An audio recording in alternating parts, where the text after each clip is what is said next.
Alors, Franz-Olivier Gisbert, il y a 2 semaines, vous avez fait une chute spectaculaire sur ce plateau. On la revoit, Magnéto, Serge.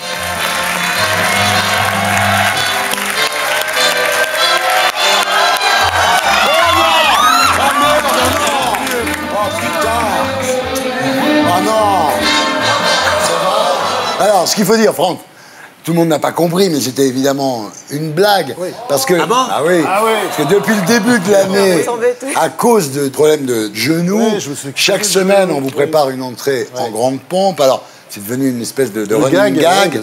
Il y a eu la nacelle, il y a eu le fauteuil roulant, il y a eu le brancard, il y a eu le petit scooter, le pouce-pouce. Et pour terminer en apothéose, on avait demandé donc à un cascadeur. Qui était génial. Il était très bon. Hein, on a pas de nouvelles de lui. Ouais. Le mec est blessé. Alors, il est reparti comme ça. Ouais. Alors on va regarder d'abord le making-of Magnéto, Serge.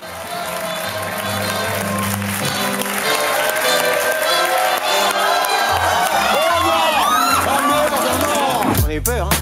Oh le mec. Bravo Gilles, merci. J'ai vraiment Voilà, très bien. J'ai eu vraiment peur. Bon, très bien, merci Gilles. C'est pas l'heure de la... Ouais. Non mais que, ça va? Mon pauvre vieux. Non mais mon pauvre vieux. Ça va Gisbert?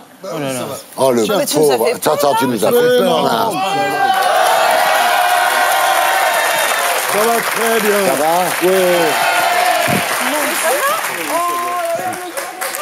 Quel comédien, il est là.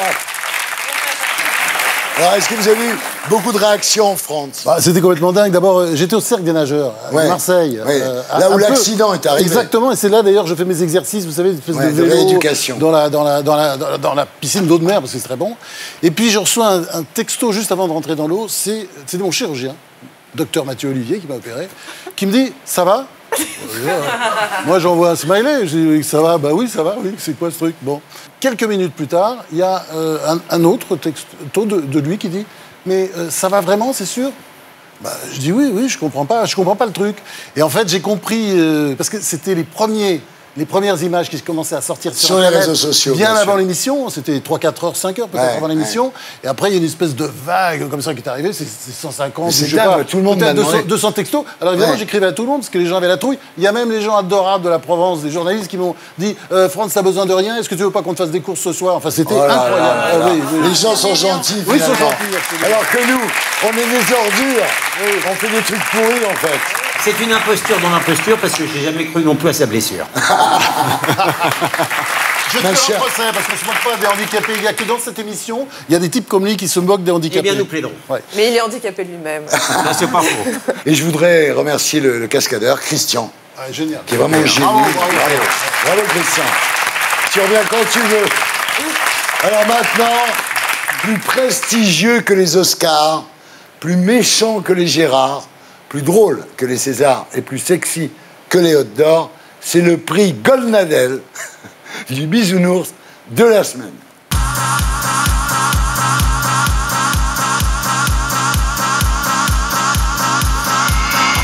Alors Gilles Williams, chaque semaine, vous allez décerner le prix Goldnadel du bisounours de la semaine.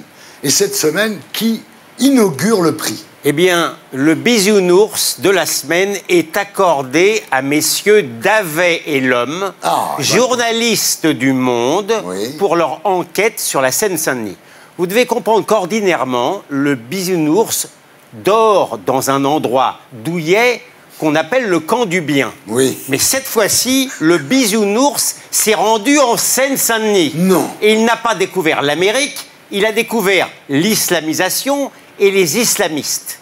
Alors, c'était évidemment extrêmement inquiétant, sauf que nos 2 bisounours ont indiqué que eux, c'était pas de l'idéologie, comme ceux qui décrivaient exactement la même chose 5 ans avant. Eux, ils étaient dans les faits.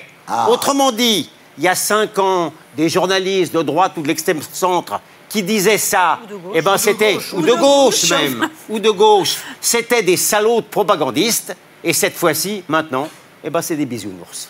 Ah, voilà. Donc Davet et l'Homme ont découvert l'islamisation de la banlieue, en gros, bien sûr. En disant, parce que moi je les ai vus chez Cyril Hanouna, en disant, mais attendez, on ne porte pas de jugement, hein.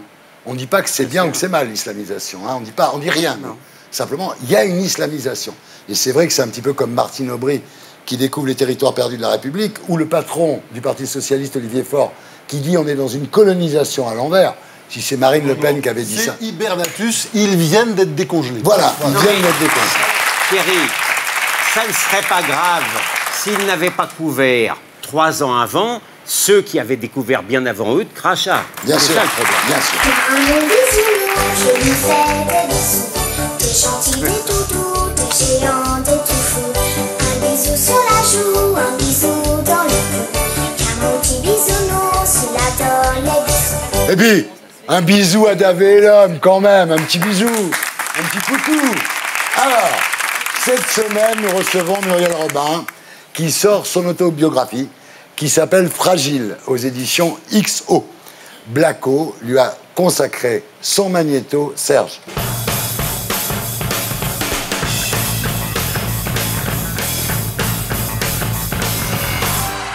Ce spectacle est attendu à Broadway. Il faut que ce soit au top, dès la première. Oui, je sais que la première n'est pas à Broadway, elle est à Clermont-Ferrand. Muriel Robin sait aussi bien nous faire rire que nous faire pleurer. La preuve, cette année, elle a fait son entrée dans la bande des grosses têtes de Laurent Ruquier, qui bat des records d'audience sur RTL. Je suis très content de voir Muriel, en tout cas. C'est vrai? Ah oui, oui, d'abord parce qu'elle me fait rire depuis au moins 10 ans. Les 15 premières années, rien. C'est par Et en même temps, elle battait aussi des records d'audience sur TF1, en interprétant Jacqueline Sauvage, cette femme battue qui a tué son mari en 2012. Il m'a frappé tellement souvent. Son talent s'exprime dans la comédie comme dans la tragédie, sauf que ce n'est pas seulement sur scène que la vie de Muriel Robin alterne entre le rire et la détresse. Dans un livre publié ce mois-ci, elle raconte qu'au cours de sa carrière, elle a traversé 4 dépressions et un burn-out qui l'ont poussée au bord du suicide. Dans les années 90, alors qu'elle s'impose comme la nouvelle star féminine de l'humour, tout semble lui réussir. Jérôme, c'est quelle jambe déjà qu'on lui a coupé à Thomas? Ah, c'est le bras gauche, tu vois, j'ai bien fait de demander. Malheureusement, elle a bien du mal à apprécier le succès, car sa mère ne lui adresse jamais le moindre compliment. Au contraire, elle lui reproche de faire son intéressante. Muriel est tellement mal dans sa peau qu'elle prend 20 kilos. Rétrospectivement, elle est convaincue que c'est ce qui a freiné sa carrière au cinéma. Pourtant, elle ne lâche rien. En 2000, elle décide d'arrêter les one-man shows pour se consacrer au cinéma. Et dès 2001, la voilà nommée au César de la meilleure actrice pour son rôle dans le film Marilyn. Malheureusement, en 2003, lorsque sa mère décède de la maladie d'Alzheimer, Muriel plonge à nouveau dans la dépression. Et pourtant, alors qu'elle est en plein burn-out, elle décroche en 2007 l'Emmy Award de la meilleure actrice pour son interprétation de Marie Bénard dans un téléfilm de TF1. It would be bad luck to prepare a winner speech. So I wrote a loser speech. Finalement, ce qui a sauvé Muriel, c'est l'amour. En 2009, elle s'est mariée avec la comédienne Anne Le Naine, qui l'a convaincue d'arrêter l'alcool, la malbouffe et d'aller vivre à la campagne. Résultat, fini les hauts et les bas. Muriel est apaisée dans sa vie et son seul regret aujourd'hui, c'est de ne pas encore avoir obtenu un grand rôle au cinéma. Mais qui sait, ce sera peut-être pour bientôt. Et voilà, maintenant j'accueille notre invité fil rouge, Muriel Robin.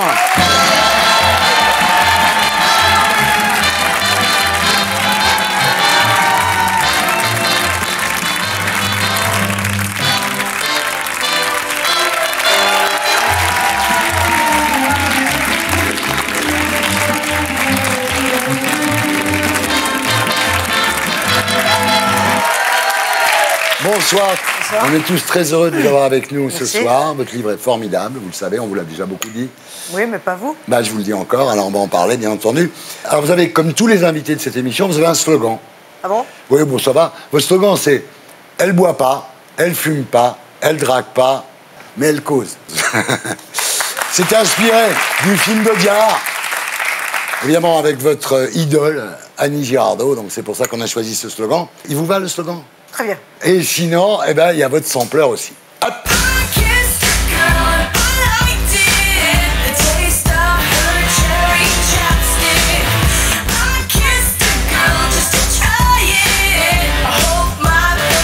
Katy Perry, ça vous va aussi? Très bien. Ah bah, super, tout commence j'adore. bien alors. Alors maintenant, on va faire un jeu qui est vraiment Muriel Robin. C'est le bio-quiz de l'invité.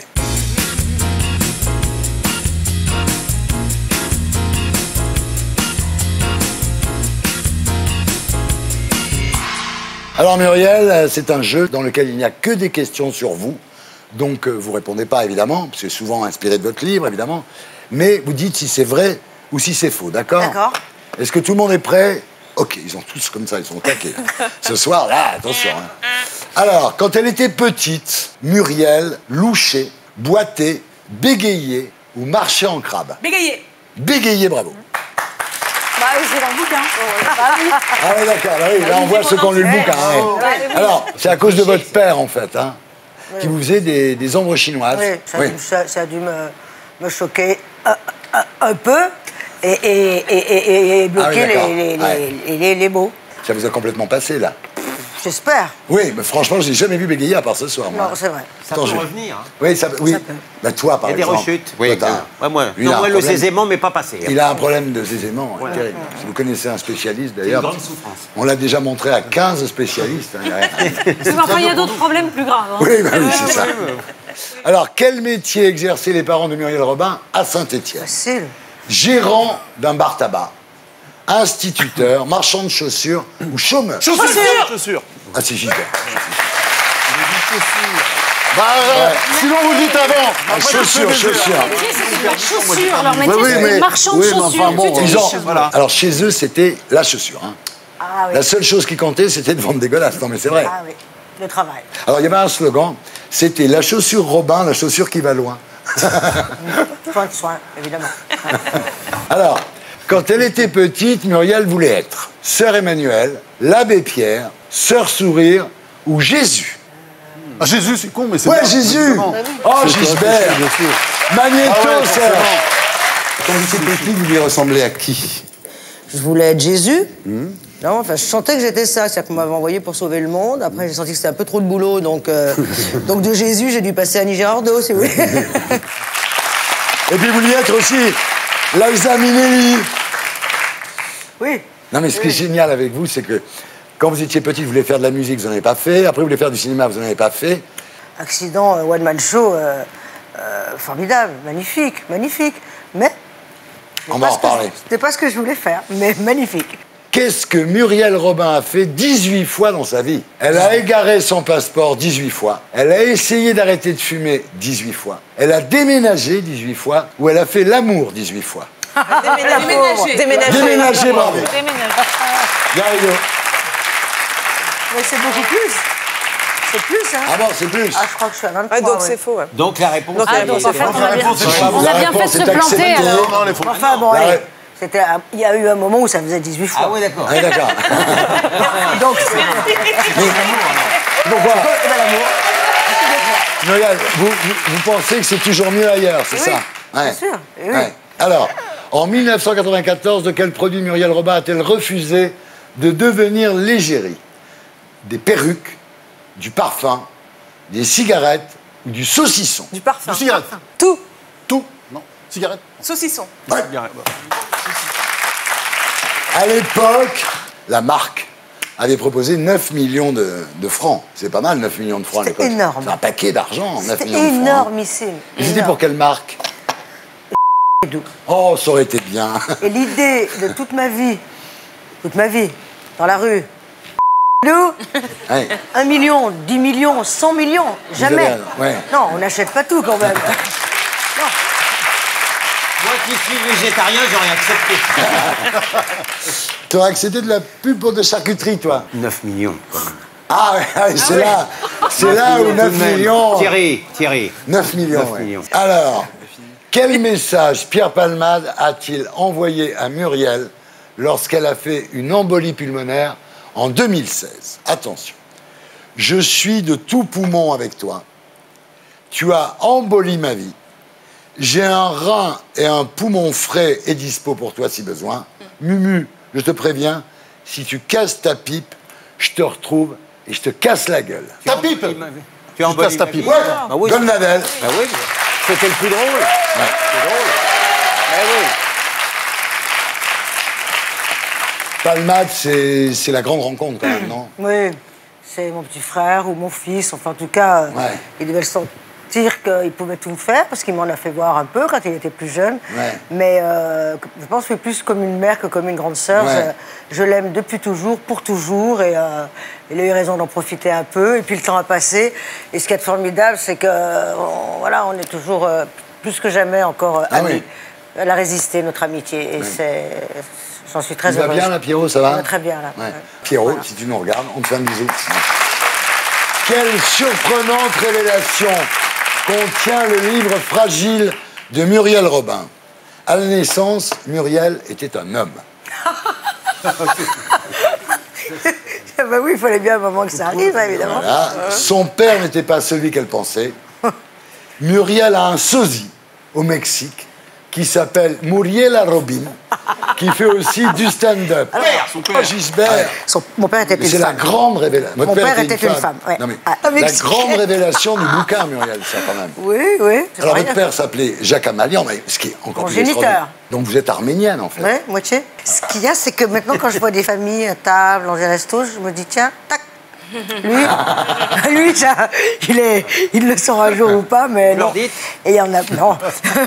Non, sérieusement. Mais parce que justement, c'est pas quelque chose qu'on vient dire à quelqu'un, mais moi, tout Saint-Étienne était au courant. Muriel, ce qu'elle a dû vous mettre la puce à l'oreille, c'est que votre maman, chaque fois qu'elle allait faire les marchés avec Jacques Amalian, elle se mettait sur son 31. Oh là là, mais ça durait. Avec ma Ouais. sœur, on en riait beaucoup. On était idiotes, vraiment. Honnêtement, qu'est-ce que ça vous a fait quand elle vous l'a dit? La première chose à laquelle j'ai pensé, c'est physiquement.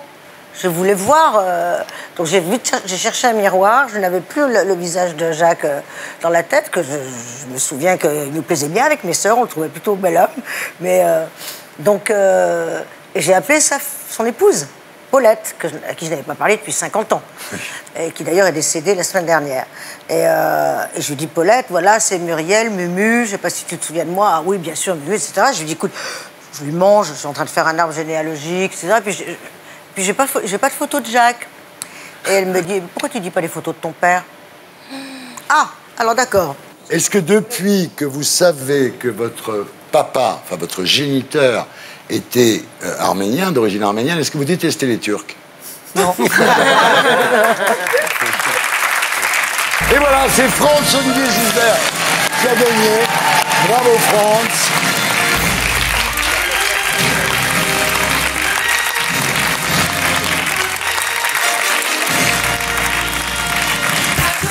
Et voilà, on se retrouve après la pub. Ce soir, face aux 5 mercenaires, la comédienne et humoriste Muriel Robin. À tout de suite. Bonsoir les terriens du dimanche. Nous sommes toujours dans le Bifort, les terriens du dimanche, en compagnie des mercenaires et de Muriel Robin. On passe aux une de la semaine.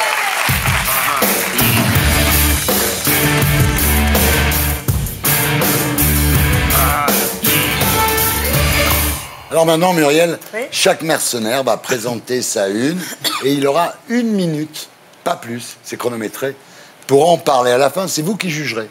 C'est-à-dire qu'on va vous montrer toutes les unes, comme si vous étiez devant un kiosque finalement, et vous direz quel journal, quel magazine vous achèteriez. Voilà, c'est très simple comme jeu, hein, on est bien d'accord. On commence avec vous. Oui, à mon avis, j'ai pas la gueule à être acheté, mais on verra bien. Le candidat d'extrême droite, Jair Bolsonaro, a été élu président du Brésil au suffrage universel avec plus de 55% des voix. Donc ça, évidemment, tout le monde a réagi parce que le mec est assez sulfureux, c'est le moins qu'on puisse en dire. Magnéto, Serge.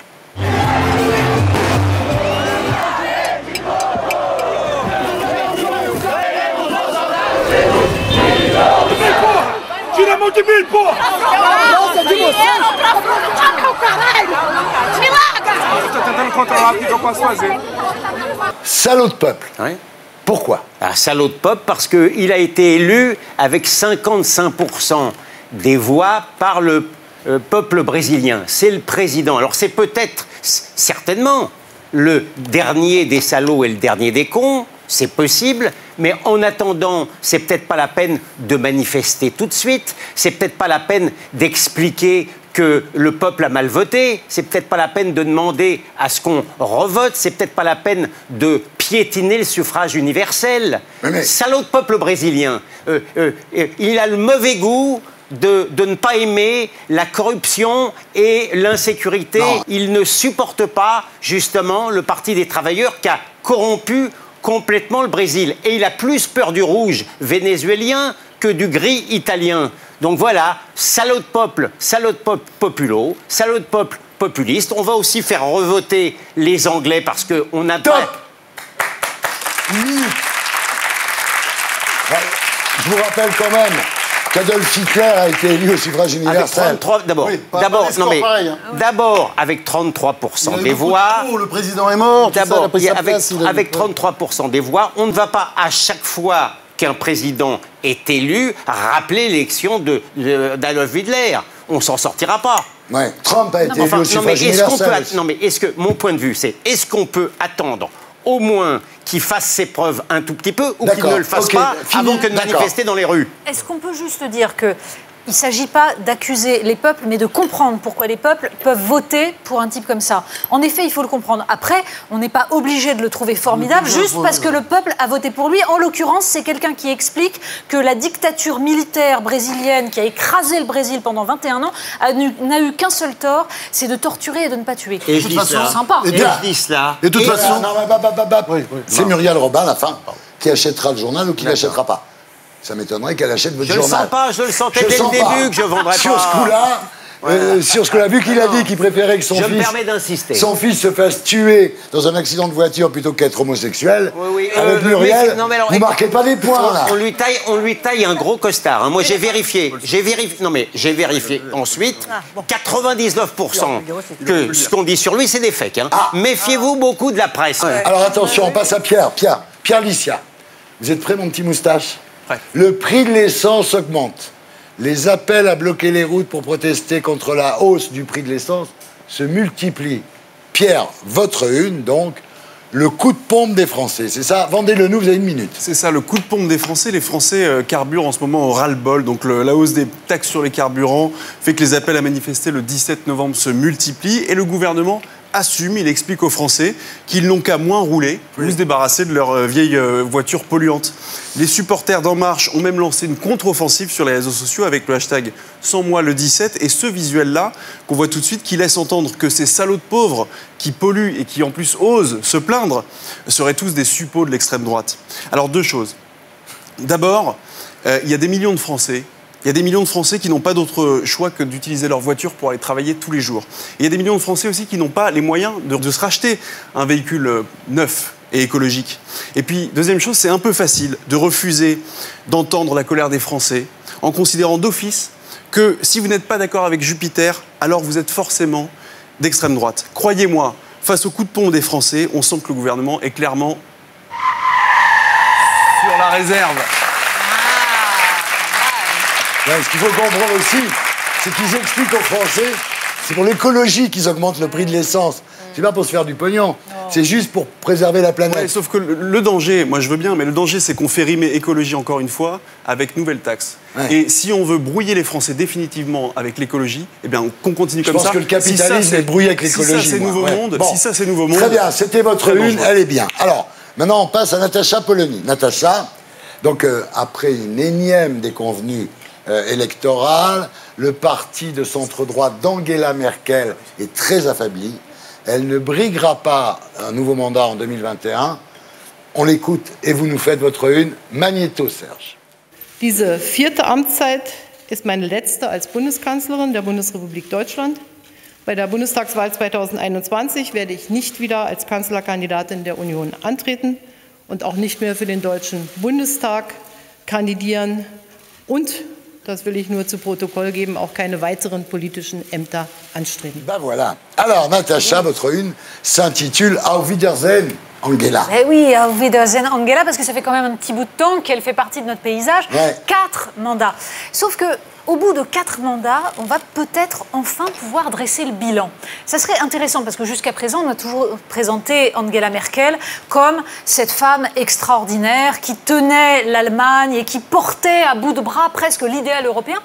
Or, il serait peut-être temps de regarder à quel point Angela Merkel n'a jamais justement joué pour l'Europe. Elle n'a jamais regardé vers l'avenir. C'est-à-dire qu'elle a bénéficié de ce qu'avait fait son prédécesseur, c'est-à-dire c'est lui qui avait créé, Gerhard Schröder avait mis en place ce qui a permis à l'Allemagne de dominer l'Europe. Et aujourd'hui, elle bloque tout ce qui peut permettre aux pays européens d'exister ensemble, notamment contre l'impérialisme américain, contre les tensions, les puissances de la Chine, de la Russie. L'Europe n'existe pas parce que Angela Merkel mène une politique qui est une politique austéritaire sans aucune vision d'avenir et elle va bloquer encore pendant 2 ans puisqu'elle reste encore pour 2 ans. Je pense que c'est pas un très très joli bilan. Il faut reconnaître que Natacha Polony a respecté à la seconde près la ministre. On passe à vous, Franck.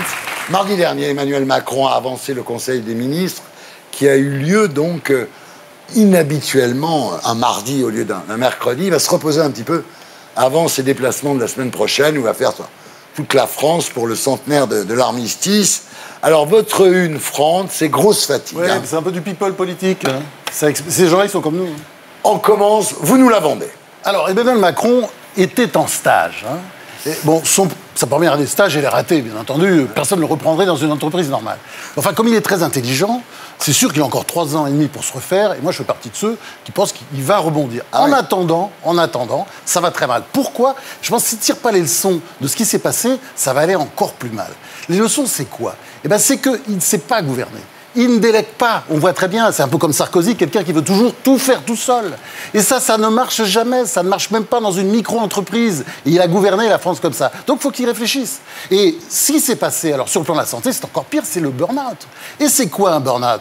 Eh bien, on sait très bien, les signes, il les a, on les voit. L'isolement, le type de plus en plus isolé, espèce d'anxiété, maigri. Et puis, le plus important, peut-être, c'est cette espèce d'irascibilité dont ont fait les frais un certain nombre de personnes, à commencer par le candidat horticulteur. Donc ça, c'est très important qu'ils se sortent de ce burn-out. Et puis qu'ils apprennent à se reposer, Oui, il faut qu'ils se reposent, le petit gars. Parce que vous savez quoi Le travail. Attends, je vais quand même le dire. Le travail, c'est pour ceux qui n'ont rien d'autre à faire. Voilà. Le travail, c'est fatigant, c'est fastidieux. Bien.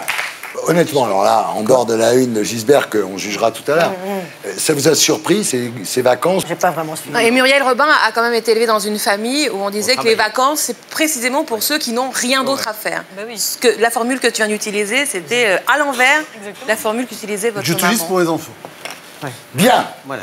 Et maintenant, la 5e une, qui est celle de Raquel Garrido. Raquel, la France a vendu des armes à l'Arabie Saoudite qui sont utilisées dans le conflit au Yémen, aux Émirats Arabes Unis. Votre titre, Raquel, vente d'armes, la France, les mains sales. Vous avez 1 minute, Raquel. Je veux vous montrer des images qui sont des images qu'on a vues dans le New York Times.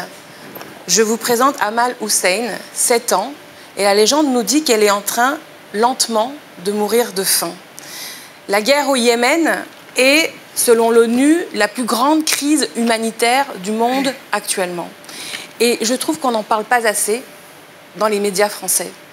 Alors, on en a parlé un peu ces jours-ci à l'occasion d'un débat sur les relations que devrait avoir la France ou non avec l'Arabie Saoudite. Pourquoi ? Parce que, vous l'avez dit, l'Arabie Saoudite est un client des armes françaises.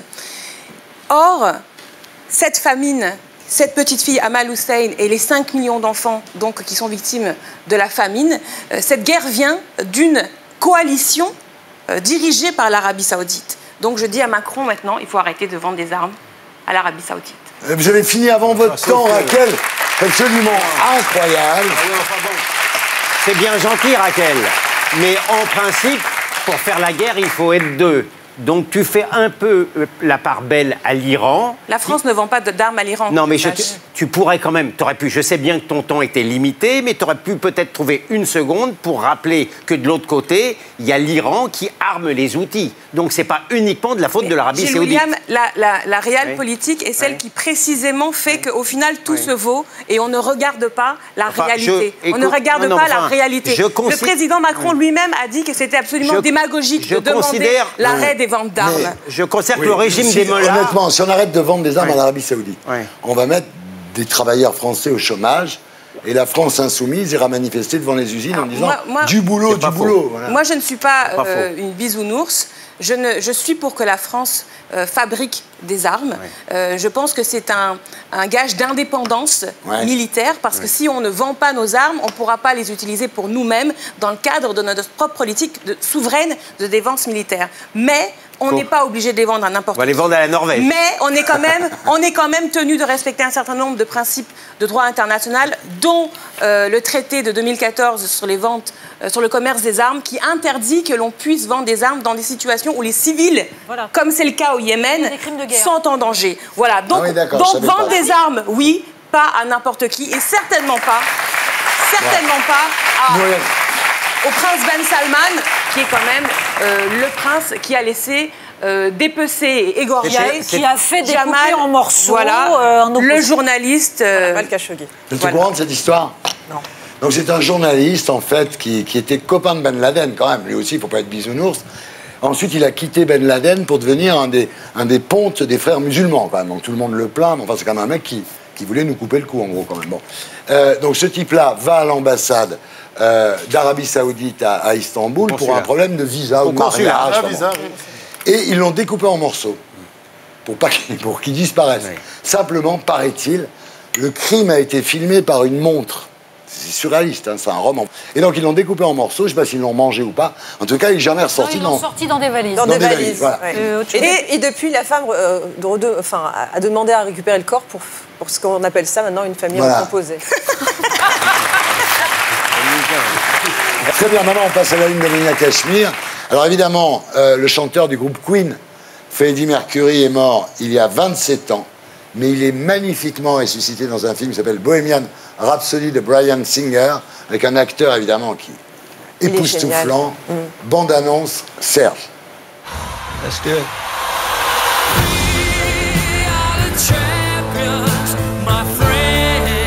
You need to slow down, Fred.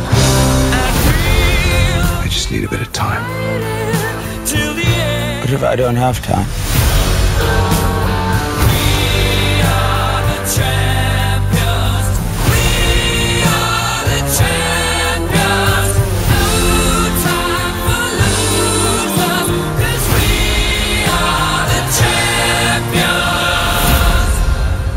You're a legend, Fred. We're all legends.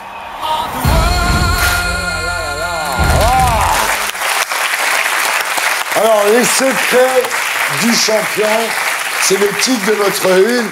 Vous avez 1 minute pour nous la vendre. Donc, c'est le film de la semaine. Et l'occasion pour moi de vous rappeler 3 informations que j'ai apprises sur le groupe Queen et sur Freddie Mercury. La première, c'est que Freddie Mercury a beau être une icône gay, l'amour de sa vie reste une femme. Elle s'appelle Mary Austin. Et Mary Austin est la seule femme à savoir où sont cachées les cendres de Freddie Mercury. Deuxième information super intéressante, vous savez, le groupe Queen est le seul groupe de rock occidental accepté et toléré en Iran, et ça a été accepté seulement en 2004. Il faut quand même rappeler qu'en Iran, aujourd'hui encore, le rock est considéré comme une musique de dépravés et que l'homosexualité est toujours condamnée à la pendaison. Et troisième information croustillante, aussi assez intéressante, dans sa lettre d'adieu avant son suicide, Kurt Cobain mentionne une seule personne, un seul artiste. Il mentionne Freddie Mercury, en disant qu'il l'enviait, qu'il jalousait en fait l'amour qu'il avait pour son public et comment cela le remplissait. Cela reprend un peu la thématique un peu de votre livre. On a beau être aimé par une grande salle, c'est pas ce qui nous rend heureux finalement. Bravo. Bravo.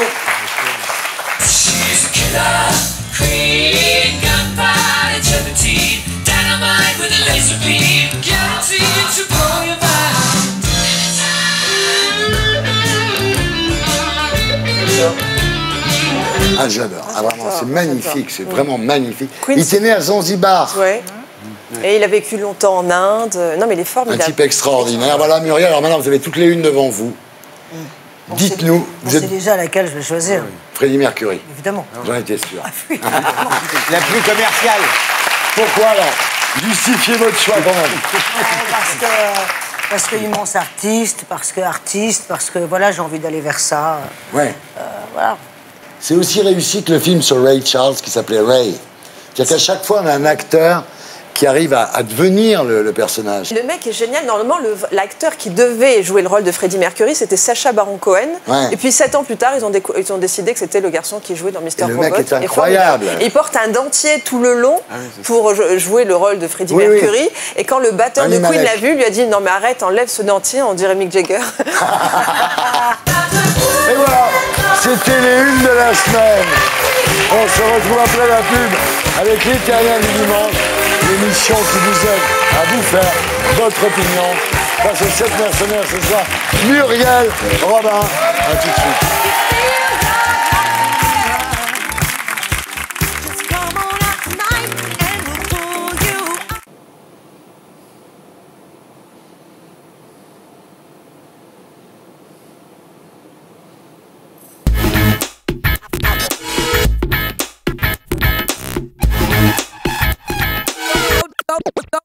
Go down.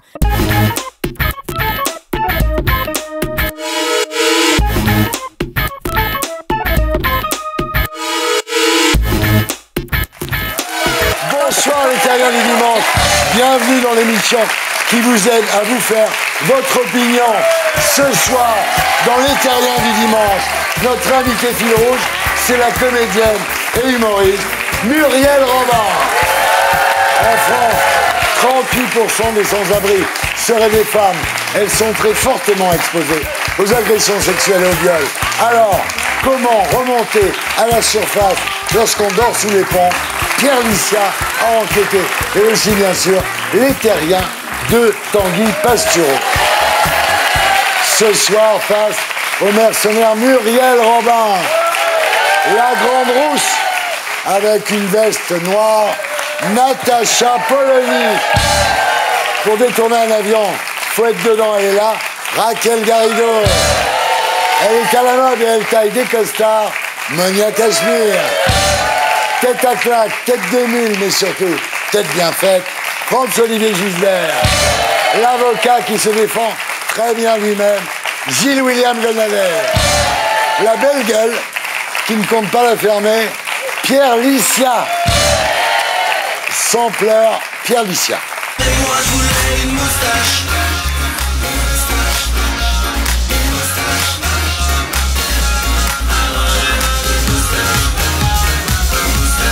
Et notre invité fil rouge, c'est Muriel Robin.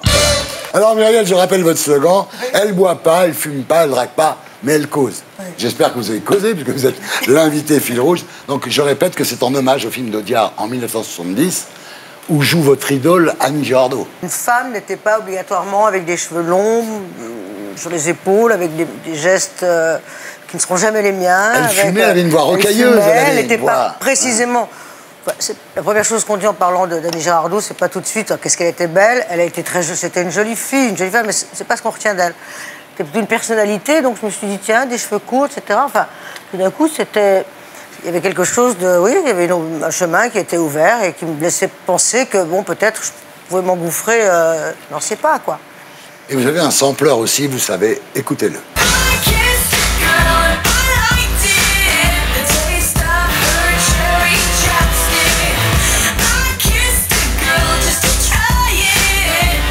J'adore cette chanson. Moi aussi. Et chaque fois que vous venez dans une de mes émissions, vous lui avez droit, vous savez, hein, c'est à chaque fois. Alors, on commence avec l'invité et eux, fil rouge, face aux mercenaires. Ah ouais. Là, ça fait peur, hein. Plus de peur que de mal. C'est vrai?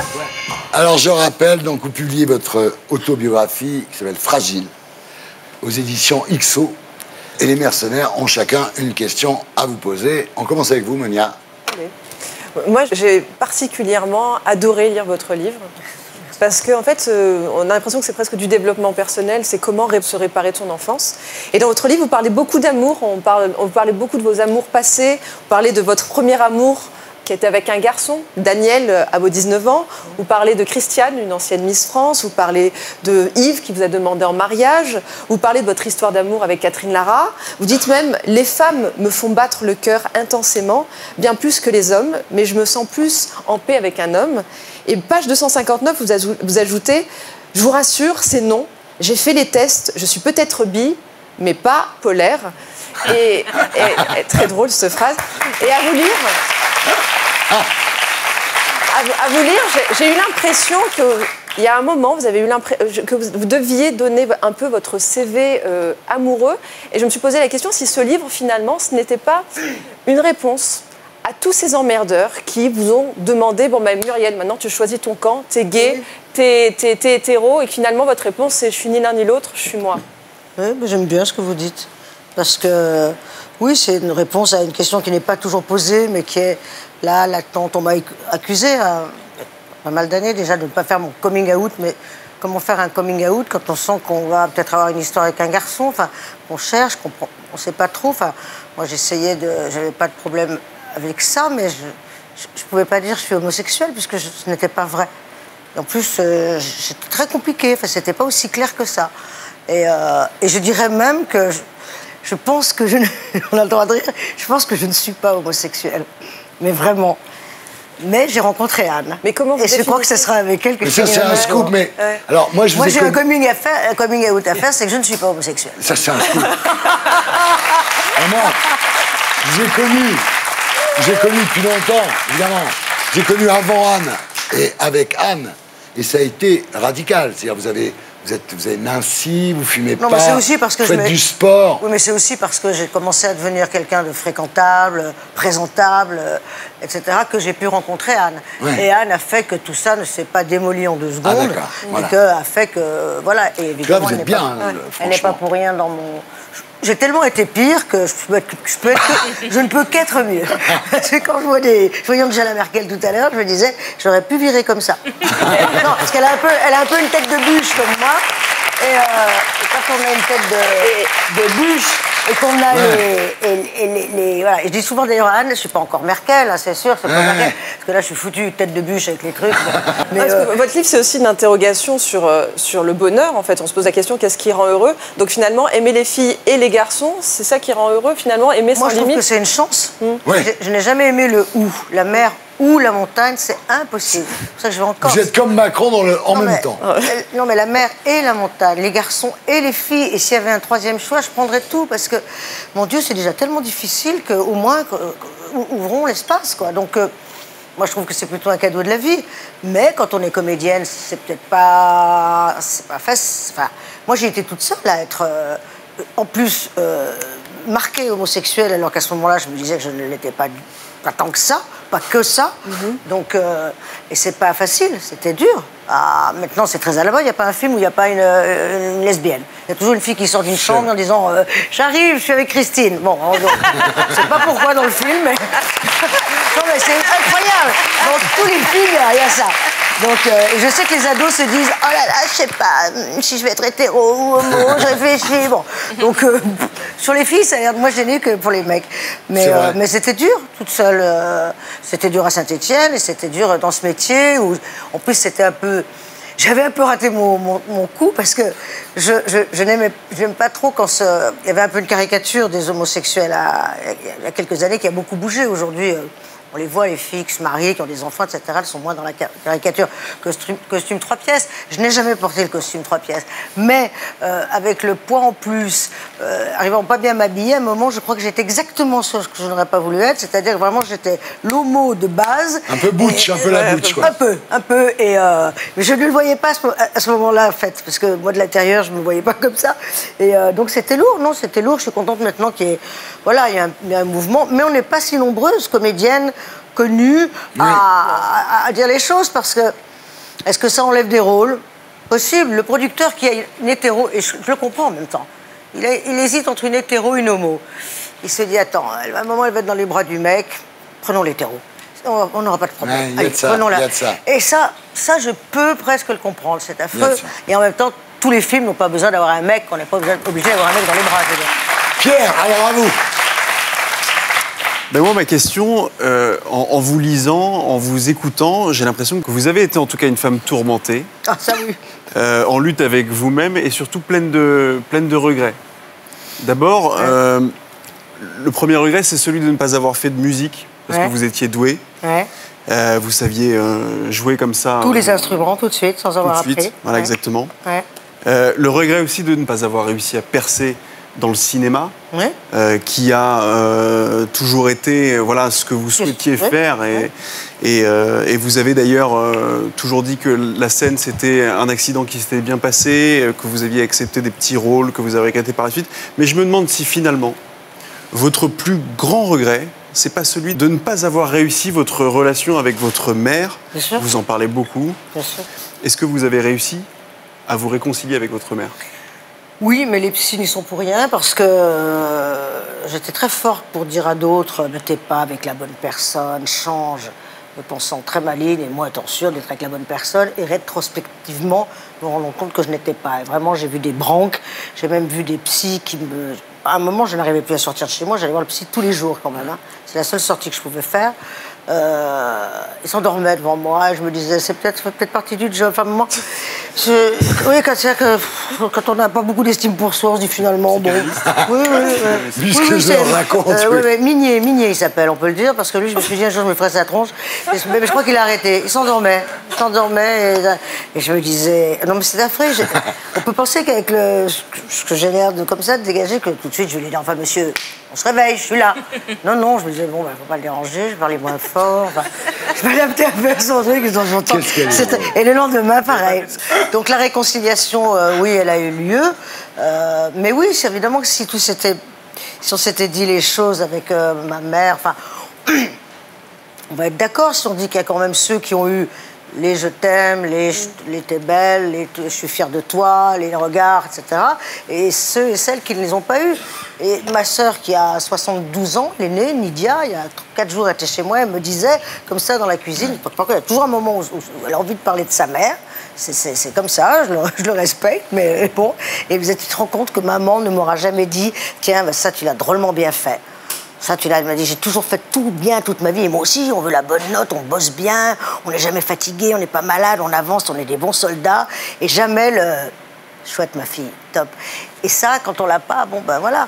Donc, mais s'il y avait eu... Mais malgré ça, bien sûr, je me suis réconciliée avec ma mère, parce qu'elle me plaisait beaucoup, cette femme. Puis en fait, on se serait très bien entendu. Et on s'est en plus raté, parce que... Mes sœurs avaient beaucoup de mal avec ma mère. Elles sont vraiment, alors pour le coup, différentes de ma mère. Alors que moi, je suis bien, enfin, je suis pas clone, mais presque trop clone d'ailleurs, parce qu'à un moment, il fallait que je lui ressemble moins. Et je me suis mis du côté de mes sœurs pour prendre la défense de mes sœurs. Et en mettant du côté de mes sœurs, j'ai pris tout leur mal-être, toute leur misère, et j'ai été contre ma mère. Donc, moi, il n'y avait pas un si gros dossier que ça avec ma mère. Ouais. Mais c'est un ratage. Mais quand même, au fil des années de thérapie, j'ai travaillé, puis j'ai compris, et puis ça va avec ma mère. Ça va, je crois. Merci, Muriel. Merci. Alors, Gilles William, avant que vous posiez votre question, on va regarder un magnéto. C'est Muriel qui incarne Jacqueline Sauvage, donc c'était lui ou moi, qui sort en DVD. Le 28 novembre prochain, et je voudrais dire à tous ceux qui n'ont pas eu la chance de voir le film sur TF1, de l'acheter parce que c'est absolument incroyable. Magnéto, Serge. Vous risquez, selon le code pénal, la réclusion criminelle à perpétuité. Parlez-nous un peu de ces violences que vous prétendez avoir subies. Maman, t'as vu l'heure? Tout le monde se lave les mains avant le dîner, là. Vite! Mettez la table et éteignez la télé, vite! Il m'a frappé tellement souvent. Comment? Avec des poings, des gifles, des objets? Oui, tout. J'ai même fini aux urgences. Et vous en avez parlé au médecin? Ouais, elle te plaît ta nouvelle machine à coudre? Elle te plaît ta nouvelle machine à coudre? C'est pour prendre plus de travail, Norbert. J'avais de l'argent de côté. Oh, mon argent! C'est mon argent! C'est moi qui me crève le cul au boulot pour payer cette baraque! C'est mon pognon! Tu devrais avoir honte, bordel! Tu vois, Pascal, regarde ta mère! C'est à cause d'elle, si je peux pas te payer ton cadeau d'anniversaire. Tu devrais avoir honte, bordel! Je vous ai posé une question. Donc on a reconnu, évidemment, Olivier Marchal dans un film d'Ivreignier. Vous avez gagné un prix à New York pour un téléfilm. Celui-ci est exceptionnel, donc des fois vous dites « Ah, j'ai pas fait de cinéma, j'ai pas fait de cinéma ». En tous les cas, les 2 téléfilms de vous que j'ai vus sont exceptionnels. Oui, c'était de très beaux rôles. C'est que des jolies femmes, en tout cas, régulièrement. Alors, maintenant, posez votre question, Gilles-William Goldnadel. Oui, Muriel Robin, c'est un sujet que j'ai déjà évoqué avec vous. Je ne sais pas si vous vous en souvenez, il y a quelques semaines. Mais depuis, est un peu actualisé. À l'époque, j'étais uniquement dans l'intuition de l'avocat que je suis, et je suis certain que ce film est formidable. Je sais que vous vous battez pour les femmes battues, et c'est formidable. Mais le problème que j'avais à l'époque, et que je vous avais dit, je dis que cette femme a donné la mort à un homme, son mari. Par 2 fois, la cour d'assises l'a condamnée, et elle ne doit sa liberté qu'à la grâce de François Hollande. Depuis, il s'est passé quelque chose que vous savez peut-être. Il y a un formidable magistrat qui s'appelle Frédéric Chevalier, qui est un avocat général de grand talent, et qui a publié dans Le Monde un article dans lequel il raconte que lui a été l'avocat général devant la seconde cour d'assises, et il a requis contre Jacqueline Sauvage, et contrairement à ce qui est indiqué non seulement dans le film, mais également à ce qu'il appelle, lui, sur les réseaux sociaux, qu'il appelle les cafés du commerce, ça n'est pas la vérité judiciaire qu'il a vue, c'est Jacqueline Sauvage qui était outrée parce qu'elle était trompée. Il avait pris une maîtresse, Jacqueline Sauvage harcelait sa maîtresse, Jacqueline Sauvage avait frappé sa maîtresse, et ça faisait partie de la vérité judiciaire. Donc, autrement dit, au-delà de ce film, qui devrait, à mon avis, être considéré plutôt comme une fiction, est-ce que vous pensez finalement que c'est de bonne politique que d'incarner Jacqueline Sauvage pour défendre les femmes battues? Ah, c'est une bonne question. Hein. Merci. Non, vraiment. Oui, oui. Elle est coupable, hein, Jacqueline. Elle est coupable. J'ai lu évidemment ce qu'a écrit le papier dont vous parlez dans Le Monde. Au-delà de ça, tout d'un coup, on met en lumière une de ces femmes battues. D'un coup, il y a un mouvement qui se met en place autour d'elle, une pétition, etc. Et comme c'est un sujet complètement abandonné, complètement délaissé, depuis toujours, qui est indécent, ça n'existe pas, ou peu, à part des chiffres qu'on nous dit tous les ans. Cette année, 128, l'année prochaine, 137, avec 30 hommes et 30 enfants à chaque fois. Donc, est-ce que c'est bien ou pas bien? Si ça dessert, ça serait... Quel dommage. La réponse, je ne l'ai pas. Je ne pense pas que ça dessert, parce qu'encore une fois, elle représente aussi toutes ces femmes victimes de violences conjugales, qui n'ont pas la parole, qui n'ont rien. Donc, j'espère que ça ne dessert pas, mais je ne pense pas. Mais Muriel Robin, un homme est mort. Elle a... Non, mais... Un homme... Vous dites 2 choses, monsieur. Vous me dites, est-ce que ça dessert ou ça dessert pas? Oui. Je vous réponds, après un homme est mort, dans la loi telle qu'elle est aujourd'hui, Jacqueline Sauvage est coupable. Il se trouve qu'elle est grassée, et que moi, quand elle est grassée, encore une fois, pour toutes les femmes qui sont mortes, pour toutes celles qui sont mortes, et les hommes morts, et les enfants morts, si on fait une erreur, je sais qu'elle ne sera pas dangereuse, tant pis, ça fait pour toutes les erreurs qu'on a faites, et ces femmes qu'on a laissées mourir, et que celles-ci, on en parle. Bonne question, bonne réponse. Voilà. Raquel Garrido, vous voulez que je monte le magnéto tout de suite? Allez. Magnéto, Serge. Oui, je suis une fille. Wouh! Oui, j'appartiens à cette espèce dominée par l'homme depuis plus de 2000 ans. À cause d'une légende. La fameuse légende des 2 culs nus qui ont bouffé une pomme. On dit, le suicide, c'est une mort violente. Mais attends, mais c'est pas la mort qui est violente, c'est la vie. Parce que le mec de France Télécom, là, quand il se fait embaucher, lui, à la base, il se fait embaucher pour rester des heures pendues au bout du fil, hein, pas au bout d'une corde. Mais ça va, les élèves, franchement, ils sont cool, hein, ils sont gentils. Oui, parfois, ils me laissent des petits mots sur le tableau. Pute, grosse pute, sale pute. Enfin, c'est gentil, ça veut dire qu'ils me considèrent un peu comme quelqu'un de leur famille. Quand j'étais petite, en fait, c'était mon rêve d'être comédienne de théâtre, et mes parents m'avaient inscrit à un atelier de théâtre, et j'adorais ça, j'adorais être sur scène avec mes petits camarades, surtout parce que pendant qu'on était sur scène, le metteur en scène ne pouvait pas nous toucher. Bien. Mais c'était un metteur en scène génial par ailleurs. Hein. Ouais. D'accord. Parce qu'il faut savoir séparer l'homme de l'artiste. Donc on est là pour remettre... Et c'est bizarre d'ailleurs que cette indulgence s'applique seulement aux artistes.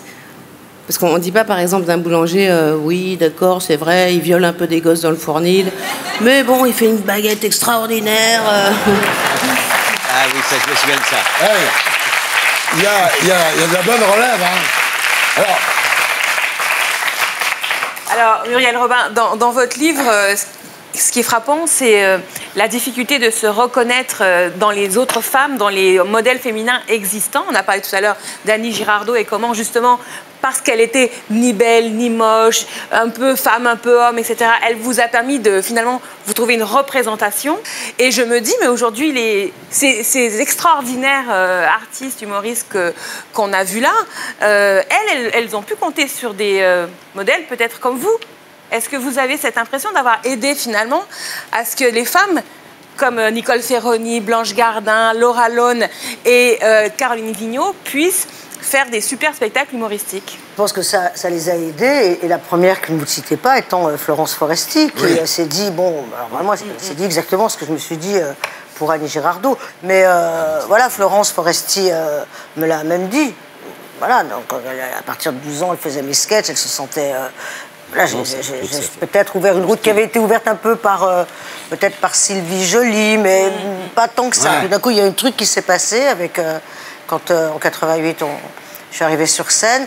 Et alors, celles qui sont là, je ne sais pas si elles profitent encore de quelle est votre héritière parmi toutes ces filles? Celle dont je connais le travail, et qui justement n'a rien à voir avec moi. Celle qui m'intéresse le plus, c'est Blanche Gardin. Parce que ce qu'elle fait... Moi, ça n'a encore une fois, ça n'a rien à voir avec moi. Elle est la seule à pouvoir le faire. Elle domine un peu la mêlée. Sur le papier, c'est impossible sur scène. Impossible. Sur le papier, moi, je dis, alors là, celle qui dit ça, soit un moment, il faut la sortir de scène. Et tout d'un coup, elle est sur scène et on fait waouh. Très bien. Alors, Natacha, posez votre question, mon petit. Alors moi, j'ai une question qui a ressurgi en fait dans le débat actuel. C'est une question dont vous-même avez débattu il y a peu de temps sur le plateau d'On n'est pas couché. Ça a été très violent et c'est très gênant à regarder, je trouve, ce débat. Parce que c'est un débat absolument fondamental. Il était question de GPA. Il était question de gestation pour autrui, c'est-à-dire de la question de savoir si il est possible, dans des conditions éthiques, dans des conditions qui respectent absolument tout le monde, de demander à une femme de porter un enfant pour quelqu'un d'autre. Et en fait, dans ce débat-là, les choses sont montées de façon tellement violente qu'il y a certaines questions qui n'ont pas été posées. Première chose, ce qui est apparu, c'est l'idée que la femme qui accouche, et c'est dit plusieurs fois dans l'émission, il est évident qu'elle n'est pas la mère. Sachant qu'en droit, mais jusqu'à présent, dans toute l'histoire dans le cadre d'une GPA, on est bien d'accord. Oui, dans le cadre d'une GPA. Bien sûr. Le fait de décider ça, c'est un choix. C'est un choix qui implique énormément de choses pour nous tous, en fait, pour l'ensemble de l'humanité. Comment on décide ça et qui doit décider ça? Alors moi, je vais vous dire, c'est que je pense que je vous disais que moi, quand je monte un peu le ton sur Charles Consigny, on ne parle pas à ce moment-là de la GPA. Là, vous me parlez de la GPA. Moi, c'est très clair. Et d'ailleurs, je crois que c'est gardé dans l'émission. Moi, je peux pas. Je n'adhère pas. Je ne comprends pas. Tout le monde pense être extrêmement favorable à la GPA. Je le sais. À cause de cette émission. Non, mais, non, mais parce qu'on n'entend pas ce qui se dit. Oui. Je dis juste à Charles Consigny, arrêtez de dire à Marc-Olivier Fogiel que votre expérience personnelle, on s'en fout. Donc c'est là où 6 fois, on s'en fout pas, parce que sinon, c'est ce qu'il y a dans le livre. Et ce qui fait que moi qui suis vraiment, on prend donc l'ovocyte d'une femme, on le mélange avec le sperme d'un homme, on le prend, on le met dans un autre ventre, après on va prendre le sperme d'un autre homme avec le même truc, donc ces 2 enfants sont... J'ai déjà décroché, si vous voulez, je suis dans une galaxie. C'est un sketch. Non, mais je ne comprends pas. Donc pourquoi il faut? Mais moi, j'ai pas... Simplement, justement, ce que je reproche après, mais oui, l'expérience personnelle de Marco, qui lui aussi dit qu'au départ, il était contre, que c'était une chose d'impossible. C'est un livre très honnête et il a vu beaucoup de gens, mais moi, Marco. en lisant le bouquin, normalement... Oui, moi, je me pose et je me dis, il y a peut-être, alors ils sont peut-être 4 dans le monde, hein, 8, certainement pas 2 millions, mais il y a peut-être un certain nombre de femmes, pas très gros le nombre, qui peuvent faire cet acte et effectivement disent, mais moi, c'est pas mon enfant, etc. Mais est-ce que vous ne pensez pas qu'en fait, justement, tout le problème, c'est que le témoignage de Marc-Olivier Fogiel est un témoignage qui nous parle de sa vie, de la difficulté qu'il a ressentie. Et en effet, on ne peut qu'être touché par son envie d'être père, le parcours terrible qu'il a dû subir. Mais les cas individuels nous impliquent tous. C'est-à-dire que ça modifie justement notre perception de ce que c'est qu'une mère, notre perception de notre rapport au corps. C'est-à-dire que le cas individuel, c'est pas juste le choix d'individus libres, c'est pas juste ces femmes qui arrivent à se détacher, à considérer que leur corps est autre chose qu'elles-mêmes. Ça implique que nous-mêmes, nous devrions considérer, si nous acceptons ça, que nous aussi, notre corps est autre chose que nous-mêmes. Acceptons-nous ça. On est complètement d'accord. Mais moi, je suis complètement d'accord avec vous. Mais pourquoi je dis quand même... Pour le coup, il est allé sur le terrain, il nous dit des choses... C'est intéressant de les entendre quand même. Mais c'est ce que Charles, peut-être maladroitement, mais c'est ce que Charles voulait dire, à mon avis. De toute façon, je fais Zorro parfois, et ça joue contre moi. Et voilà. Et maintenant, on passe à la question du 7e mercenaire. Et le 7e mercenaire, c'est le professeur Bernard Debray, qui sera notre invité la semaine prochaine. Magnéto, Serge. Bonjour Muriel Robin. J'ai appris que vous aviez fait une dépression. Vous avez été traité par des antidépresseurs? Mais est-ce que ça ne vous a pas donné des effets secondaires quelquefois difficiles à supporter? J'ai pas fait une dépression, j'en ai fait 4 d'abord. Ouais. Et c'est-à-dire que moi, je ne peux pas vivre sans antidépresseurs. Voilà. Et je pense que c'est moi qui suis normale, mais après, c'est-à-dire que sans... Je me dis en tout cas que bon, les choses m'impactent trop, que tout me brûle, que tout me... machin... Et ça me rassure. Vous êtes hypersensible. C'est pour ça que l'actualité, je ne la suis pas. Et puis quand on a fait un burn-out, on fait très attention à l'actualité. Surtout quand on a un Zorro à l'intérieur de soi. Parce que, hop, d'un coup, on fait un hôpital à Kaboul, puis après, on prend un autre truc. Puis après, on va chez les gens, sauver la concierge qui habite pas loin, etc. Enfin, on se retrouve... et puis, on fait un burn-out. Et moi, je ne veux pas en faire un deuxième, parce que le burn-out, ce que j'avais failli le mettre dans un spectacle, donc ne me redites pas, ça serait bien dans un sketch, mais je voudrais aux gens, entre le burn-out et la dépression... pas trop quoi vous conseiller, quoi. La semaine prochaine, Bernard Debray et Philippe Even seront avec nous, donc, pour évoquer leur nouvel essai, donc ça va être très intéressant. On va beaucoup parler de tout ça, dépression, antidépresseurs, psychotropes et drogue. Soyez là, tous, à 7h moins le quart. On va parler des fonds, voilà. C'était les 7 mercenaires face à l'invité fil rouge. Et maintenant, les fausses infos qui sont plus vraies que les vraies. Et inversement, c'est fake no fake.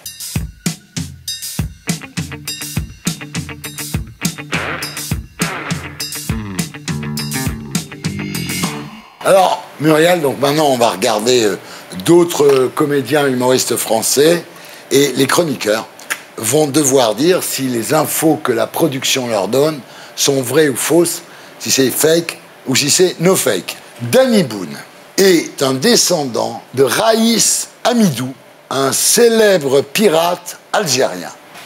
Oui. Oui. Comment tu le sais? Parce que je l'ai lu, mais il y a très longtemps. Alors, oui, Danny Boone, évidemment, c'est un pseudo, évidemment. Voilà, ça s'appelle Daniel Amidou. Bah, oui. Et Amidou Ben Ali, dit Raïs Amidou, était un corsaire d'origine kabyle qui a sévi en 1870. Kabyle, il ne faut pas oublier. Kabyle. Ah oui. Vous saviez ça?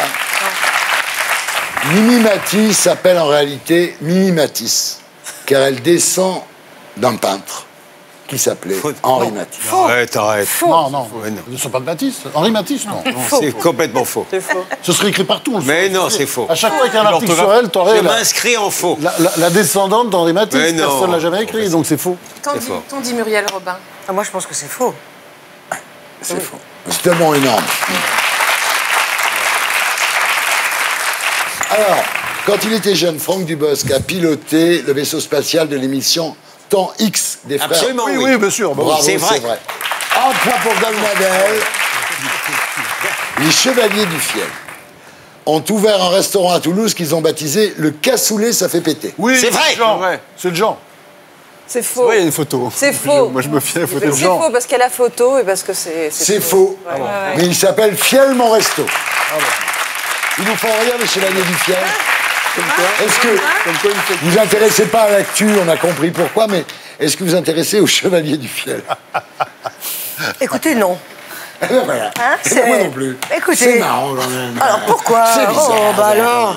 Alors, dans une interview donnée au magazine Gala, Michel Leb a prétendu que Muriel Robin lui avait piqué son célèbre sketch Le Noir. C'est vrai. C'est faux. Faux. C'est faux. C'est moi, je dirais que c'est vrai. Faux. C'est absolument vrai. C'est faux. C'est faux. Non, mais attends, On regarde quand même un extrait c'est magnifique, le ça. plus con du monde qui a une chance sur deux. Problème? Ça ne vient pas de nous, j'espère. Alors, quel problème? Il est noir? 2 secondes. Si ça me gêne, alors là, mais pas du flou. Flou. Pas du tout. S'il est noir, c'est qu'il a de bonnes raisons de l'être. Dis-moi, il est noir. Noir? Il est noir, un peu blanc. Ah, noir. Complètement noir. Oui, on n'est pas dans la merde. Quand j'ai lu votre livre, ce qu'on apprend aussi, on apprend beaucoup de choses. Hein. Vous détestiez faire ça. Je n'aime pas dire le même texte tous les soirs. Voilà, c'est ça. J'ai le droit de dire ça, mais après, être sur scène... Enfin, en tout cas, je ne suis jamais montée sur scène pour moi. Je monte toujours pour leur donner quelque chose. J'aime le bonheur que ça leur procure, mais je l'ai dit, moi, je suis partie de Saint-Étienne je voulais faire le même métier qu'Annie Girardot. Donc, je suis pas C'est vrai qu'au cinéma, on dit les répliques 3 fois maximum. Hein. On ne les redit plus jamais. Ouais. On n'est plus jamais au même endroit. Ce ne sont que des premières fois. Pour quelqu'un qui s'ennuie vite, il n'y a pas mieux. En dehors de ça, puis-je m'hasarder à dire que je ne suis pas sûr que le service public, alors que je trouve ça drôle, accepterait ce sketch-là aujourd'hui. Mais aujourd'hui, qu'est-ce que le service public Et s'accepterait? je ne suis même pas sûr que Mme Robin ne s'auto-censurerait pas à tort pour faire ce sketch. Oh oui, c'est très possible. On est d'accord. Très possible. Voilà. Très bien, alors c'est fake, no fake, qui a gagné? Fogg! Putain, mais t'arrêtes pas de gagner! Qu'est-ce que t'as?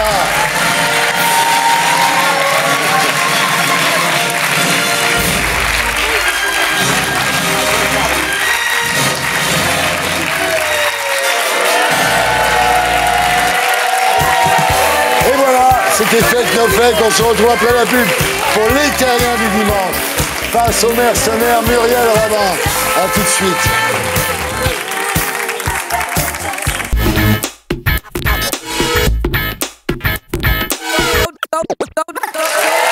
Bonsoir, les terriens du dimanche.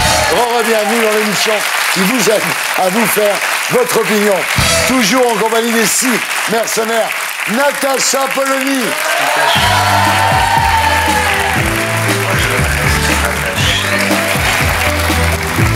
À la douce personne. Monia Cachemire. Je suis snob. C'est vraiment le seul défaut que je dois oublier. Raquel Garrido. Les Raquel du samedi, du bleu sur les paupières, elles tournent. Attention, attention. Mais là-bas, près du comptoir, on boit ou on danse pas. On est là pour boire un coup, on est là pour faire le fou, et personne ne boit un coup. Franz-Olivier Gisbert.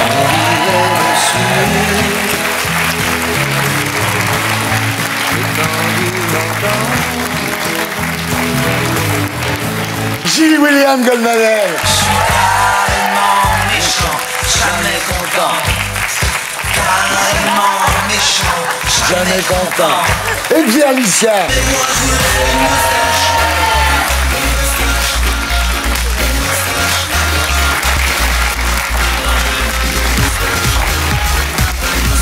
Et ce soir, face aux 6 mercenaires, Muriel Robin.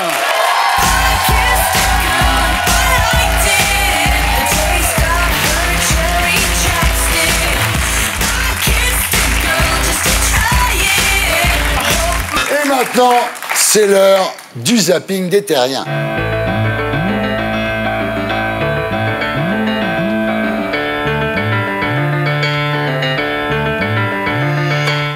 Alors, chaque semaine, nous vous proposons un tour du monde en images, les images les plus ovniesques que vous pouvez imaginer. Le principe, on vous montre une vidéo, hein, vous réagissez, c'est tout con. C'est simple, hein. C'est tout con. J'ai compris. Première vidéo, direction les États-Unis, Serge.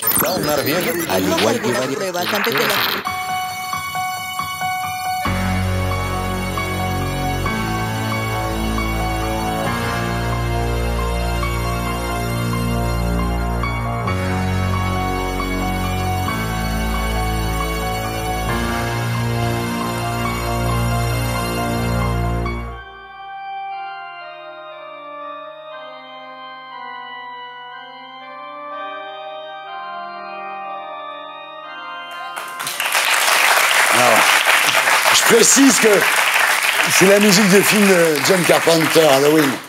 Alors, c'est ce qu'on appelle des pompes funèbres. Ah, voilà. Alors, c'est Halloween, mercredi. Vous êtes déguisé en Gilles William Golnadel. Non, il est déguisé en Leonarda. Ah oui, en Leonarda. Ça vous va bien, hein. C'est très joli. On croirait la vraie. Il y a une chose que je comprends pas, c'est pourquoi vous ne portez plus vos célèbres jupes. Parce que cette table est transparente. Oui. Et on voyait quoi? Et du coup, on voyait ma culotte. Bah, on se régalait. Ah. Bah oui. Moi, je viens plus, hein. Attention, Magnéto, direction la Chine.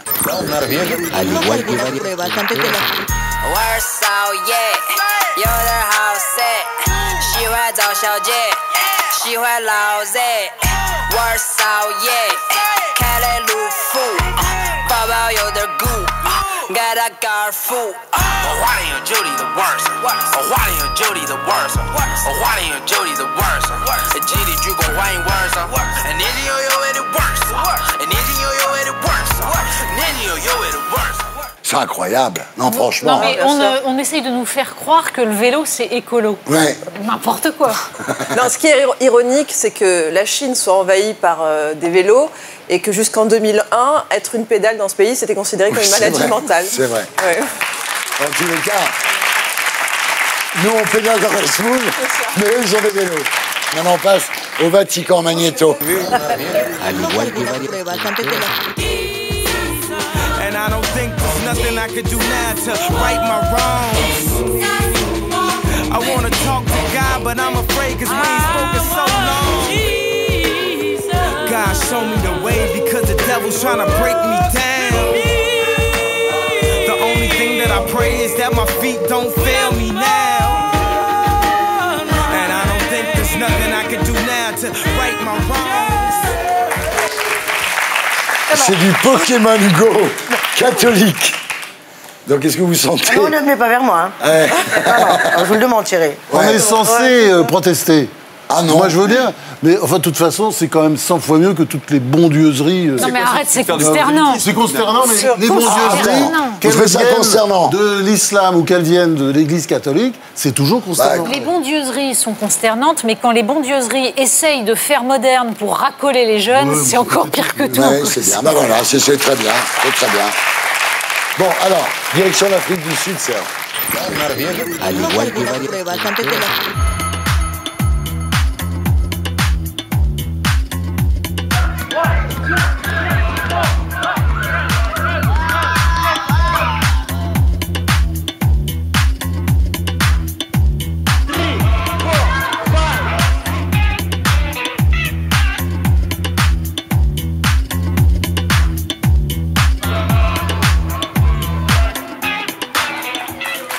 Voilà, alors ça, Muriel, là, ça vous concerne quand même un petit peu plus. Une femme sur 5 a quand même subi un attouchement, un rapport forcé au cours de sa vie. Là, on leur apprend à être respectueux envers les femmes. Oui, et puis la self-défense, c'est une des solutions. Le Krav Maga. Ça ou autre chose, mais en tout cas de la self-défense. Parce que il se trouve qu'en plus, c'est ce que j'ai souvent entendu, que ça enlève une certaine peur. Et comme s'il y avait quelque chose de chimique, et l'agresseur, en fait, c'est à qui il s'adresse. C'est à qui il s'adresse. Très donc, animal, on sent. Il y a quelque chose, oui. Donc, moi, je conseillerais, en tout cas, évidemment, la self-défense dans un premier temps. Alors, direction le Japon, Serge.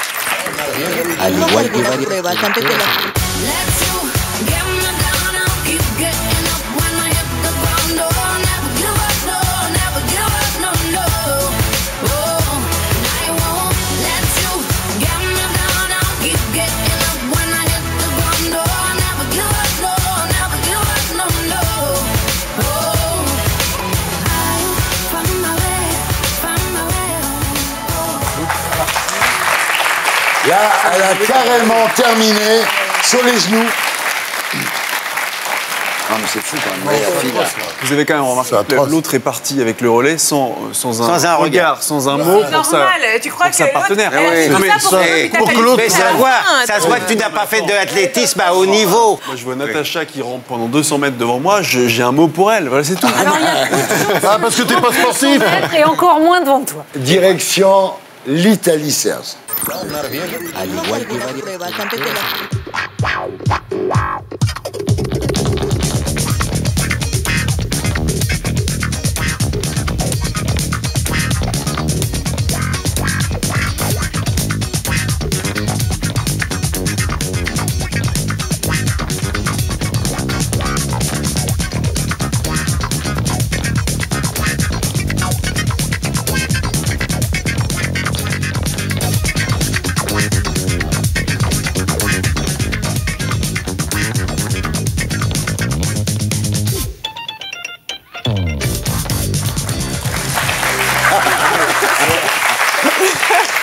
Quel argent gâché! Envoyer du porc dans l'espace. Non, ça montre que la connerie humaine donne vraiment une idée de l'infini. Non, ça montre que recevoir ça sur la gueule, mais moi, je m'évanouis immédiatement. C'est ça. Oui. Bon voilà, c'était le zapping des terriens.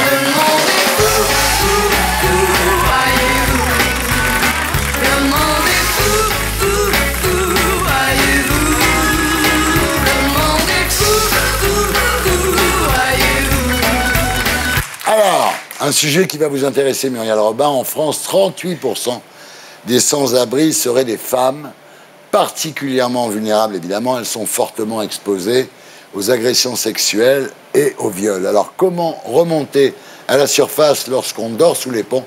Pierre Lissa, mon petit Pierrot, a enquêté Magnéto Serge.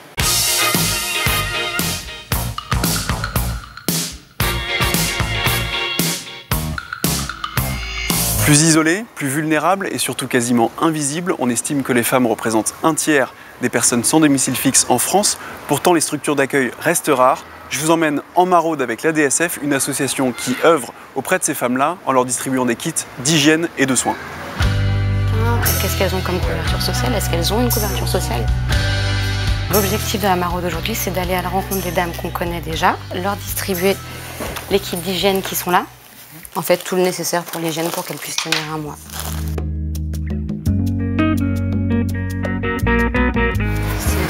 On a rencontré deux dames qu'on n'avait jamais vues. Bonjour madame, je m'appelle Marie, je suis de l'association pour la santé des femmes. Ouais. Est-ce que ça peut vous intéresser? C'est un kit avec des produits d'hygiène, brosse à dents, dentifrice, gel douche, protection hygiénique, etc. Ouais. Vous avez dormi où cette nuit? Comment vous vous sentez, vous? Vous avez vu un médecin? Est-ce que vous avez vu un médecin? Aux yeux? Les prochaines maraudes, on va essayer de les revoir pour continuer à échanger avec elles et pouvoir identifier un peu plus leurs besoins. C'est quoi le comportement d'une femme qui est à la rue? C'est d'avoir le comportement de tout le monde. C'est d'être assis sur un banc, plutôt bien habillé, et d'attendre la journée qu'elle se passe. Et quelqu'un sur un banc ou dans une gare ou même dans un hôpital, peut-être qu'il y en a une qu'on a croisée, qui était en errance et qu'on n'a pas vue. Moins elles sont visibles, moins elles sont vulnérables. Pour se protéger, les femmes SDF se rendent invisibles. Alors comment est-ce qu'on survit quand on est une femme en errance? On en parle tout de suite avec Anne Lorient, qui a vécu pendant 17 ans l'enfer de la rue. Où est-ce qu'on est ici? Et c'est un parc où je venais faire marcher un de mes enfants qui est né dans la rue. Il a appris à marcher ici. Qui sont les femmes de la rue? Quel a été votre parcours ou le parcours des femmes que vous avez pu rencontrer? Chaque femme qui est dans la rue, c'est comme chaque SDF, on a tous des histoires différentes. J'ai été victime d'inceste dans ma famille de l'âge de 6 ans à 18 ans, de la part de mon frère. Et à 18 ans, j'ai quitté le Nord pour venir à Paris. J'ai été violée par des SDF, j'ai été violée par des gens en costume cravate qui me disaient que j'étais moins chère qu'une pute puisque j'étais gratuite. Et j'ai été violée aussi dans un centre d'hébergement où ça c'est le personnel qui m'a violée. Toutes les femmes SDF, on leur dit tu vas aller au centre d'hébergement, elles disent non, on va se faire violer. tout le monde le sait, quoi. Donc vous avez vécu en fait pendant toutes ces années complètement caché? Oui, complètement caché. Invisible. J'ai décidé de me raser la tête, de m'habiller en treillis, de ressembler à un homme. Pour essayer d'éviter les agressions sexuelles, il faut se cacher tout le temps, tout le temps. Et on a des problèmes de femmes, on a nos règles, on a des problèmes de contraception, on a des problèmes, donc on tombe enceinte suite au viol. Il n'y a pas de suivi médical, enfin, c'est l'horreur, quoi.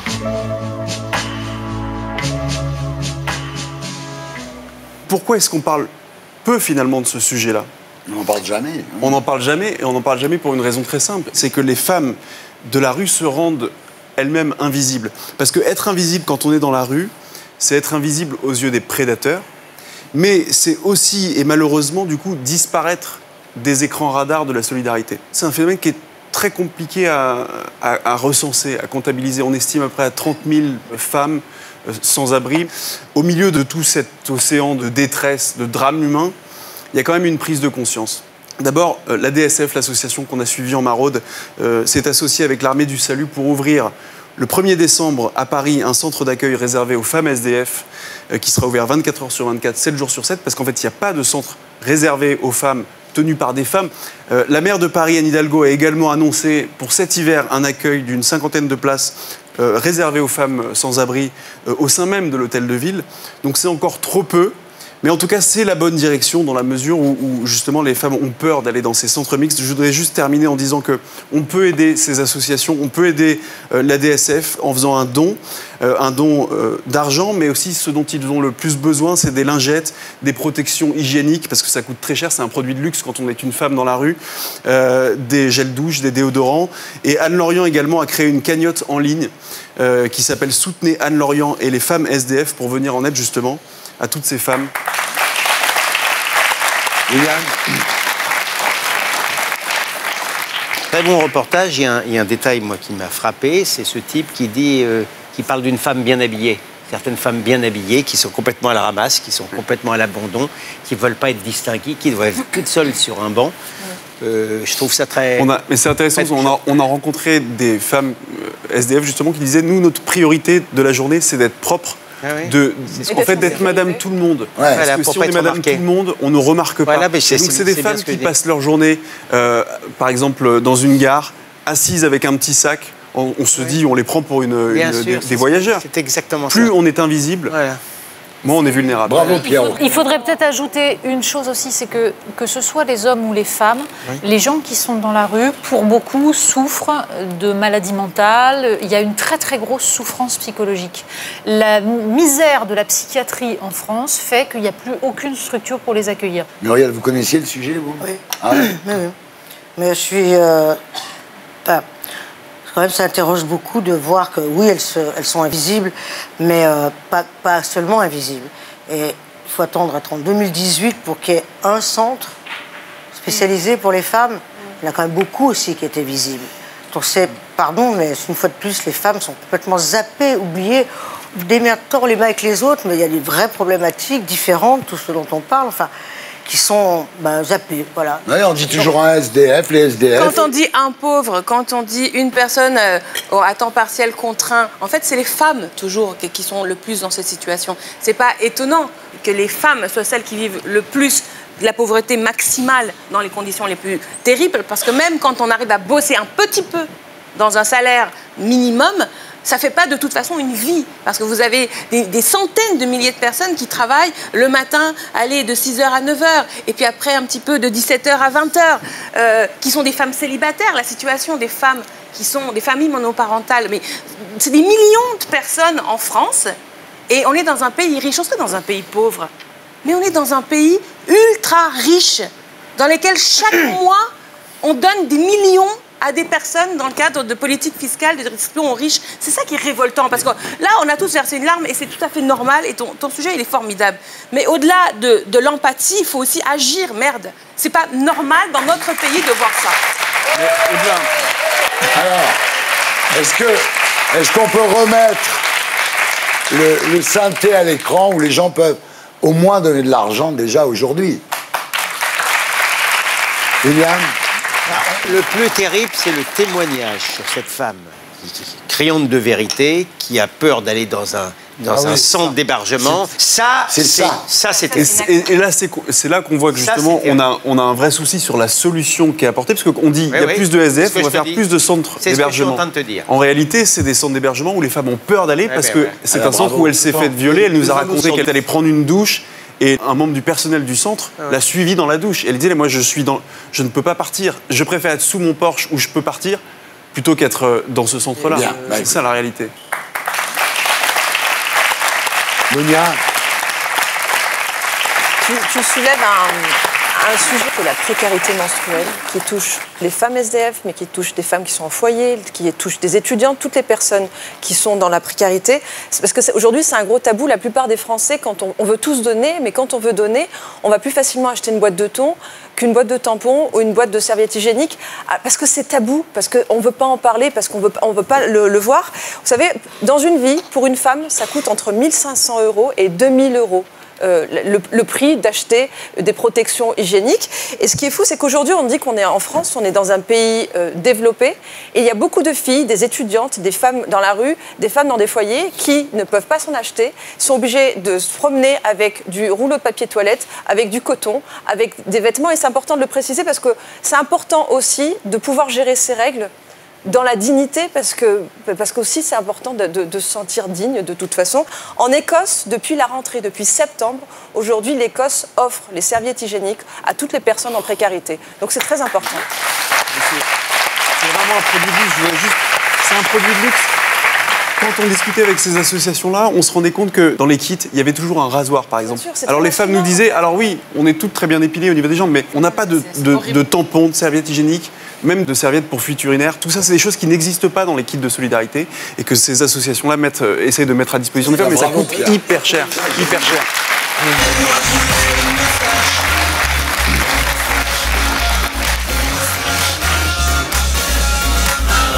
Muriel, voici l'heure de nous séparer. Comment avez-vous vécu cette émission, Muriel? Je crois que j'étais un peu tendue au départ. Je suis un peu détendue pendant. Et puis, mais c'était bien. J'étais intéressée par tout ce qui s'est dit. En tous les cas, on était très heureux de vous avoir avec nous, Muriel. Merci. Merci. Je rappelle le titre de votre livre, donc, votre autobiographie, Fragile, aux éditions EXO, qui est un livre passionnant, parce que vous êtes d'une grande sincérité. Une autobiographie qui n'est pas sincère, c'est pas la peine de la faire, voilà. Merci beaucoup. Et donc, le DVD du téléfilm événement Jacqueline Sauvage, c'était Lui ou Moi, réalisé par Yves Régnier, sort le 28 novembre prochain, voilà. Et voilà, on se retrouve après la pub avec Les Terriens de Tanguy Pastureau. À tout de suite.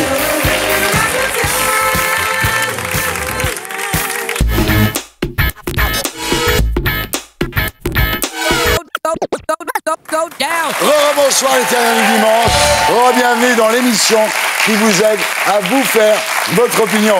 Toujours en compagnie des 6 mercenaires.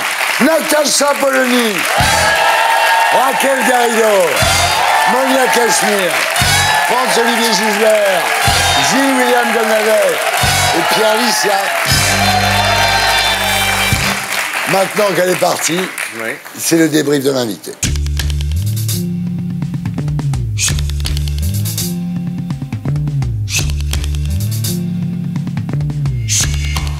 Vous l'avez trouvé comment?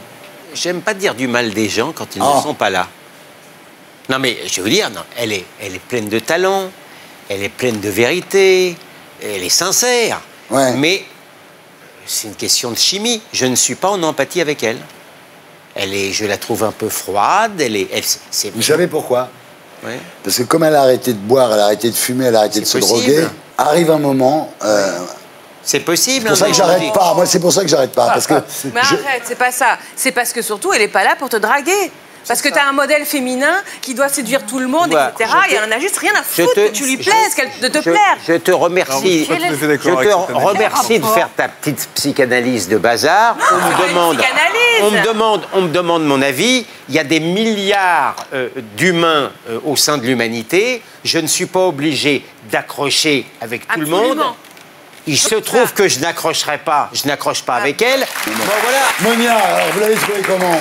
Vous savez, on dit toujours que l'humour, c'est la politesse du désespoir, mais en la lisant et en la voyant et en l'écoutant, on se rend compte aussi que l'humour, c'est l'arme des résilients. Ouais. C'est l'arme de ceux qui ne savent pas comment se faire aimer, décident de faire rire. Et je trouve ça... Jacques Séguéla avait inventé cette formule en disant « la force tranquille ». Ben, ce soir, moi, j'ai découvert la force fragile et j'ai trouvé ça touchant. Ah là, c'est bien. Elle est bonne en oxymoron. Pierrot, vous l'avez trouvé comment, vous? Eh bien, moi, j'avais entendu qu'il y avait, dans Muriel Robin, il y avait Muriel et il y avait Robin. C'est-à-dire, Robin, c'est la nana qu'on connaît, qui fait rire, qui prend toute la place, qui est très exubérante. Et Muriel, c'est la personne un peu plus fragile, c'est elle qui le dit, hein. Un peu plus fragile, un peu moins drôle, un peu... Et je pensais ce soir qu'on allait rencontrer Muriel. Et j'ai l'impression qu'on n'a pas réussi à percer la glace. On a passé la soirée avec Muriel Robin, mais pas avec Muriel.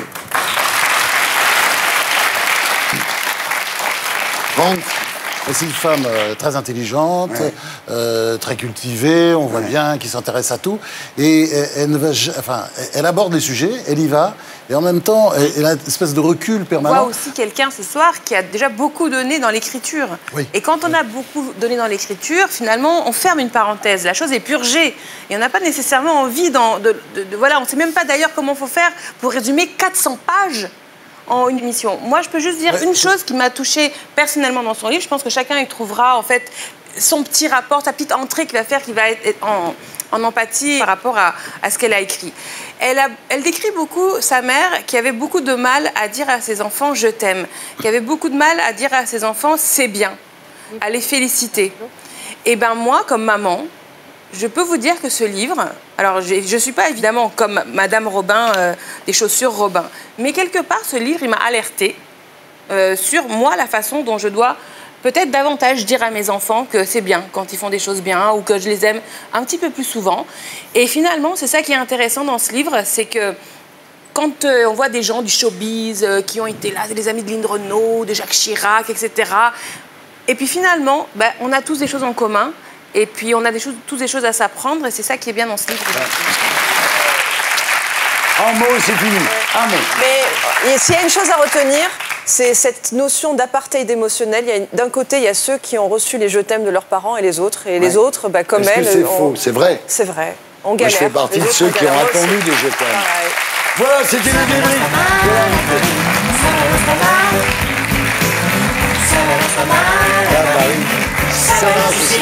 Et maintenant, c'est l'heure des terriens de Tanguy Pastureau.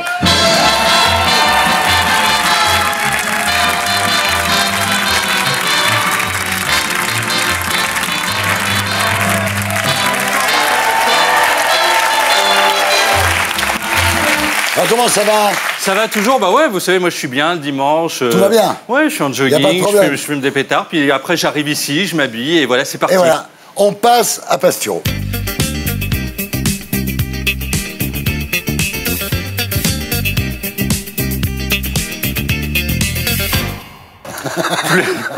Non mais refaites ce que... Remettez seulement la musique. Non.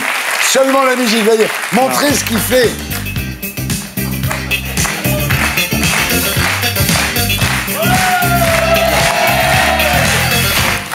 Je suis crevé. Allez-y, Tanguy. Plus de 500 jours qu'on a Macron. Hein, 500 jours de joie selon lui-même, de grandeur selon Castaner, son fidèle compagnon. 500 jours durant lesquels, selon la presse, Macron a pris cher. Ce qui ne signifie pas qu'on lui a fait l'amour tous les jours en lui plaquant la tête contre une vitre pour l'obliger à se cambrer. Mais juste qu'il est claqué. Un ministre dit qu'il maigrit à vue d'œil. À l'Élysée, ils ont été obligés de le pucer pour arriver à le retrouver. Il est devenu si petit et si mince qu'il dort dans son tiroir à chaussettes. Vous lui filez une clepsydre, il est pris à Fort Boyard. La Macronie, c'est cuit. La preuve avant, quand il croisait des gens dans la rue, il les traitait de feignasses, leur disait « bah alors, bolos, tu te les sors les doigts du... tu vas bosser, oui ou oui ?» Et là, il est tout fragile. Regardez, une dame doit lui tenir la main pour pas qu'il craque. Il a le même regard qu'un enfant qui verrait débouler un prêtre avec la soutane remontée jusqu'au nombril. Il a pris des vacances. Lui qui avait le dynamisme de Pablo Escobar si en 86, il s'était enfilé tout son stock. Il est tellement faible qu'à Prague, il a dû s'accrocher au président Andrzej Kiska, tel une moule à son poteau. Puis il lui a dit « Andrzej, je vais tourner de l'œil, t'as pas un apéritif qui traîne, faut que je bouffe, ou même tes peaux mortes, n'importe quoi. Ensuite, il s'est rendu en Turquie, il ne faisait plus que 37 kilos et était obligé de s'accrocher au bras d'Erdogan. Et il est dans un tel état de faiblesse que même Bouteflika peut le prendre au ping-pong. On le voit ici, le regard fixe, juste avant sa crise d'anémie, alors qu'il pesait 21 kilos. Là, on ne se rend pas compte, mais il porte un costume taille 9 ans de chez Jacquadi. Il a fini par passer sous la barre des 5 kilos. On le voit ici hier, dans le jardin de l'Élysée. Il est par terre, caché derrière un brin d'herbe.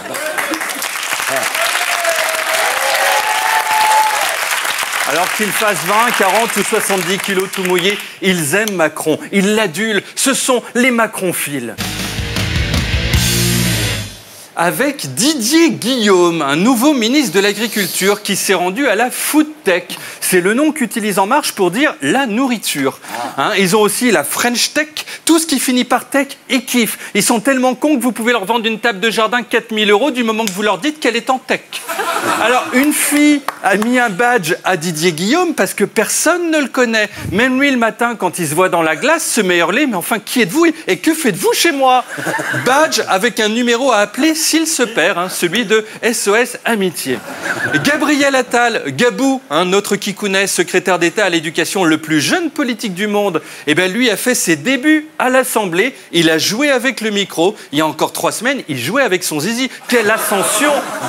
Il a croisé des jeunes qui font leur service national afin d'échapper à leur coiffeur qui a abusé d'eux. Hein, ce type de coupe, quand on n'est ni footballeur ni Eddie de Préto, c'est pas possible. Il a rencontré une secrétaire d'État et un général à qui il a dit « Salut papy, salut mamie, vous m'emmenez au parc Astérix ?» mais Gabou, c'est un kid. Hein, il peut faire des selfies vidéo qui tournent dans tous les sens. Hein, moi, j'ai vu le truc 4 fois, j'ai vomi. Alors, Brigitte Macron, Miss Vuitton 76, a elle fait le salon du patrimoine où elle a croisé Stéphane Bern, hein, mort de rire. Avec le mec derrière, on a l'impression de voir Joyeux et Prof, les nains de Blanche-Neige. Si on ajoute Macron à 12 kilos, on a la moitié de la bande. Alors, on a d'ailleurs remis à Brigitte une boîte pour les cendres de son mari, hein, si elle continue de décliner, bien sûr. Franck Riester, nouveau ministre de la Culture, s'est lui confié sur son activité. Alors, il n'a pas lu Modiano, mais a vu Jack Lang. C'est le principal. Un Lang a tout lu, a tout entendu. Il n'a eu que ça à foutre de sa vie. Hein, il connaît tout. C'est comme Wikipédia, sauf que sur Lang, il n'y a pas la Wi-Fi. Trop vieux, il est en Edge. Alors, Riester est donc allé à l'Opéra pour une exposition présentant 2 rideaux et un carré de moquette. Puis, la moquette s'est mise à bouger. Ça fait la même chose quand on prend de la drogue. Et en fait, c'était Roselyne Bachelot, sans doute son costume d'Halloween. Alors, Manuel Valls, la crème catalane, est lui sorti de son trou pour refaire un tour en France, mais les gens ne l'aiment toujours pas. Quand il tend la main, ils mettent la leur derrière leur dos. Valls, par défaut, s'est donc rabattu sur un chabit. Muriel Pénicaud, ministre du Travail, donc de la science-fiction, a visité une usine où on l'a roulé dans un linge selon la technique d'Enem. Ça, visuellement, ça ressemble à ce que fait le chat quand, pour déconner, il a déroulé tous les essuie-tout. Emmanuel Vargon, secrétaire d'État à l'écologie, s'est renseigné sur la géothermie. Alors, ça consiste à capter la chaleur de la Terre pour réchauffer le reste. Et l'explication au niveau des gestes est la même qu'utilisée en 2011 pour expliquer l'affaire Strauss-Kahn. Sauf qu'à la fin, bien entendu, personne ne mettait son visage.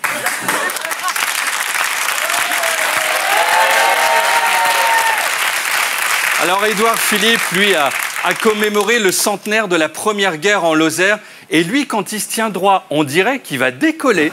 S'il va en Guyane, les mecs vont le foutre sur la rampe de lancement d'Ariane 12 et allumer un feu en dessous. Puis, il a regardé la télé avec Riester à côté qui a retiré un par un tous ses cacas d'œil. À la fin, par terre, il y en avait tout un tas. Quelqu'un a dit, si ça se trouve, Macron se cache derrière.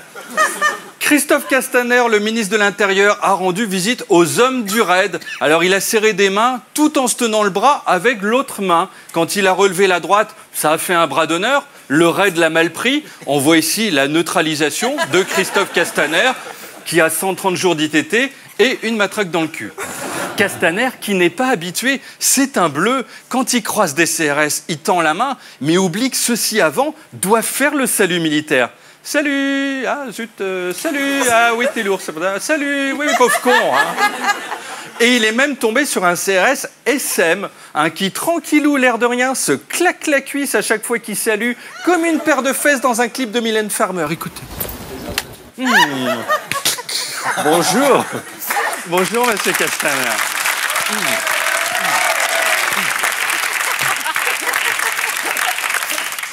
Pardon. Il rêve de claquer Macron, mais pas sur la cuisse. Ce sont les Macronphobes. Avec Benoît Hamon du parti BHTS, Benoît Hamon tout seul, qui a visité une boutique solidaire revalorisant les vieux vêtements. Alors il s'est choisi un petit top un peu échancré pour l'été prochain. Sur la plage, il va trop faire sa pétasse. Puis il a regardé des paplards avec ses lunettes. Et là, révélation, c'est clairement le fils caché de François Hollande. Enfin, je veux dire, si Julie Gaillet le croise là, elle lui dit « Bah alors, Fanfan, je te cherchais à la boulangerie, ton QG, mais que fais-tu là ?» Philippe Poutou, l'ouvrier révolté, a lui pris le train. Bon, mais il n'a pas eu de place attribuée parce que les gens s'en foutent de lui. Quand il voyage en avion, on le colle en soute avec les teckels. Il a squatté la voiture-bar par terre. C'est une sorte de Rome, mais qui se déplace plus vite. Xavier Bertrand, président de la région Hauts-de-France, a visité une boulangerie. Il voulait discuter avec Hollande et il a posé avec une baguette particulièrement conquérante. Ami de la symbolique tendancieuse, bonsoir. Je conseille à cette jeune dame de porter plainte pour harcèlement.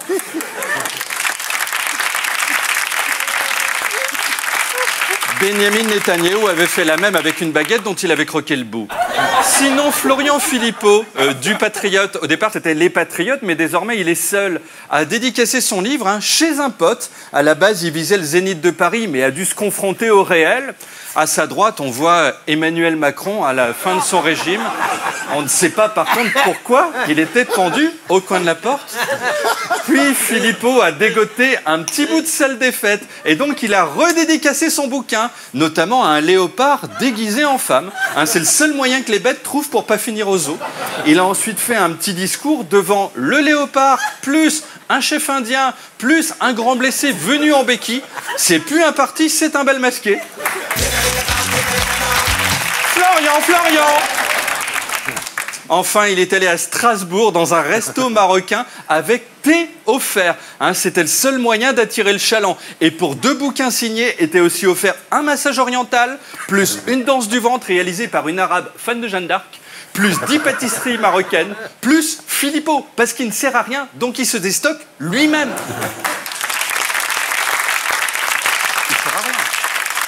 Allez, ils sont de chez nous, ce sont des Gaulois poilus qui sentent le caldos. Ce sont les gens d'ici. Avec Mickey, qui s'est installé il y a 30 ans en Seine-et-Marne, parce que Hollywood, ça le gonflait, il a eu envie d'un retour à la Terre. Mickey, c'est un bobo. Et il a rencontré la ministre des Sports, Roxana Maracineanu, qui a 43 ans, alors que Gabriel Attal, qui a 11 ans et demi, mais c'était son rêve de rencontrer Mickey. Depuis, il ne mange plus, il déprime, il est brisé, il a tenté de se pendre avec les anses de son cartable Snoopy. Agnès Buzyn, ministre de la Santé, elle s'est fait vacciner contre la grippe. Et c'est mignon, elle avait l'air terrifiée, elle a tourné la tête. Personne n'avait autant regardé le vide depuis la fois où François Bayrou a consulté le listing de ses fans. Ensuite, tout le monde y est passé. L'infirmière a piqué 3000 personnes en 10 heures. Elle a la vie d'un frelon asiatique. Christian Estrosi, maire de Nice, a lui fait un tour avec les équipes de maître chien de sa ville. Il a essayé de serrer la pogne d'une dame sans se la faire happer par les bestiaux. Ça n'a pas marché, les images ne sont pas diffusables, mais désormais Estrosi tape l'ensemble de ses mails avec son nez. Pour répondre à son premier adjoint, il lui faut la matinée. Gérard Larcher, le président du Sénat, a remis 50 bustes de Marianne à des maires. Ils n'ont plus un sou, mais ils ont un buste, qu'ils vont revendre sur eBay afin de payer l'entretien de 50 cm de voirie. Alors le buste, comme d'habitude dans notre pays de chaudard, là, est quasi porno. Marianne a un bonnet, mais pas de soutif, comme la Schtroumpfette. Et elle dévoile un sein, ce n'est plus qu'une moitié de monokini. Dans 20 ans, quand il y aura le califat, une fois Tariq Ramadan sorti de tôle avec Diams à la culture, ce sera terminé, ces conneries. Vivement! Faut qu'on se reprenne. Enfin. Allez, un petit tour chez les gens qui vivent loin de chez nous, les pauvres. Ce sont les gens de là-bas. Avec Harry et Meghan, nos héros, qui continuent à s'éclater. Ils voyagent. La reine Elisabeth a dû leur offrir une Smartbox illimitée. En Nouvelle-Zélande, alors grand moment, ils se baladaient sur le gazon, une activité d'anglais, quoi. Quand soudain, un gros type en slibard a surgi d'un buisson, comme chez nous au bois de Vincennes. Mais en fait, c'était un Maori. Et ils ont été obligés de procéder à la coutume du A, le souffle de vie. Il faut échanger ses haleines. Gérard Depardieu peut tuer jusqu'à 1000 personnes avec un A. Pendant ce temps-là, regardez, on se frotte le nez. Alors pour nous, Européens, c'est étrange. Quand on fait ces trucs-là avec un monsieur en slip et sa femme, c'est souvent dans un club avec peu de lumière et des banquettes rouges, comme chez Drucker, mais avec des sécrétions. Alors, Harry est littéralement entré dans les narines de la personne. Il a la vie d'un rail de coke à la cérémonie des Césars. Puis l'homme poilu s'est relevé et on a réalisé qu'il portait une cape, tel Batman s'il s'était arrêté au milieu d'un striptease. Bon, alors le souci, c'est qu'on ne peut pas choisir son Maori. C'est comme quand on adopte un enfant, une fois sur deux, vous avez un moche, vous avez envie de le rendre, mais la mafia russe qui vous l'a vendu refuse. Parce que Merkel, en Nouvelle-Zélande, elle avait eu un effet gaulé dont elle caressait le manche, tandis qu'elle le reniflait comme un ours une gaufrette au miel. Et Meghan, elle arrive, elle se tape quoi? Un figurant de Camping 4 Bon, ensuite, ils sont allés au Tonga, où ils ont vu une cage avec dedans... On ne voit pas trop, mais je crois qu'il s'agit d'Emmanuel Macron, alors qu'il ne pesait plus qu'1,6 kg. Alors sinon, c'est pas un scoop, mais Donald Trump est toujours aussi con. C'est-à-dire qu'il n'arrive pas à faire entrer un parapluie dans un avion et ne pense pas pour ce faire à le fermer. Heureusement qu'il n'a pas le bouton nucléaire. En Arabie Saoudite... Mohamed Ben Salman, le prince tueur de journalistes, a rencontré le fils de celui qui l'a fait trucider. Pour le jeune, c'est un concept de résilience express. Un Boris Cyrulnik sous EPO. Ensuite, bon, il s'est fondu dans la foule et comme ils sont tous sapés pareil, on ne le voyait plus. Où est Mohamed? C'est comme où est Charlie, mais avec un peu de Cluedo en même temps. Il faut trouver avec quoi on a tué Jamal Khashoggi dans le consulat à Istanbul. Moi, je dis le chandelier. Enfin, au Brésil, le président Bolsonaro menace de s'en prendre à la forêt amazonienne. D'ici 2 mois, la forêt, ce sera ça. Oh, regardez Macron au milieu. Vous voyez? Enfin, cette semaine, la bibliothèque de François Mitterrand a en partie été vendue aux enchères. On a mis aux enchères 1000 livres, soit 1000 de plus qu'en a lu Nabila. Alors, à noter que la bibliothèque de Gabriel Attal sera, elle aussi, mise aux enchères bientôt, ainsi que celle de Franck Ribéry. Voilà. Alors, lisez, c'est aussi bien que la télé. Bisous. Bravo! C'était Tanguy Pastureau, on le retrouve ici la semaine prochaine. Et d'ici là, sur scène et sur mycanal.fr. Alors maintenant, on va jouer la dernière fois, aussi étonnant que cela puisse paraître. C'est Gilles William Golnadel qui a gagné. C'était le début d'une longue série. Merci. Il a gagné grâce à Monia. Merci. Mais vous avez vu que cette semaine, on vous a séparés. Donc ça va être beaucoup plus dur de tricher parce que les téléspectateurs vont le voir. La séparation Qui des caparans. remportera le cerveau d'or cette semaine? C'est le winner de l'actu.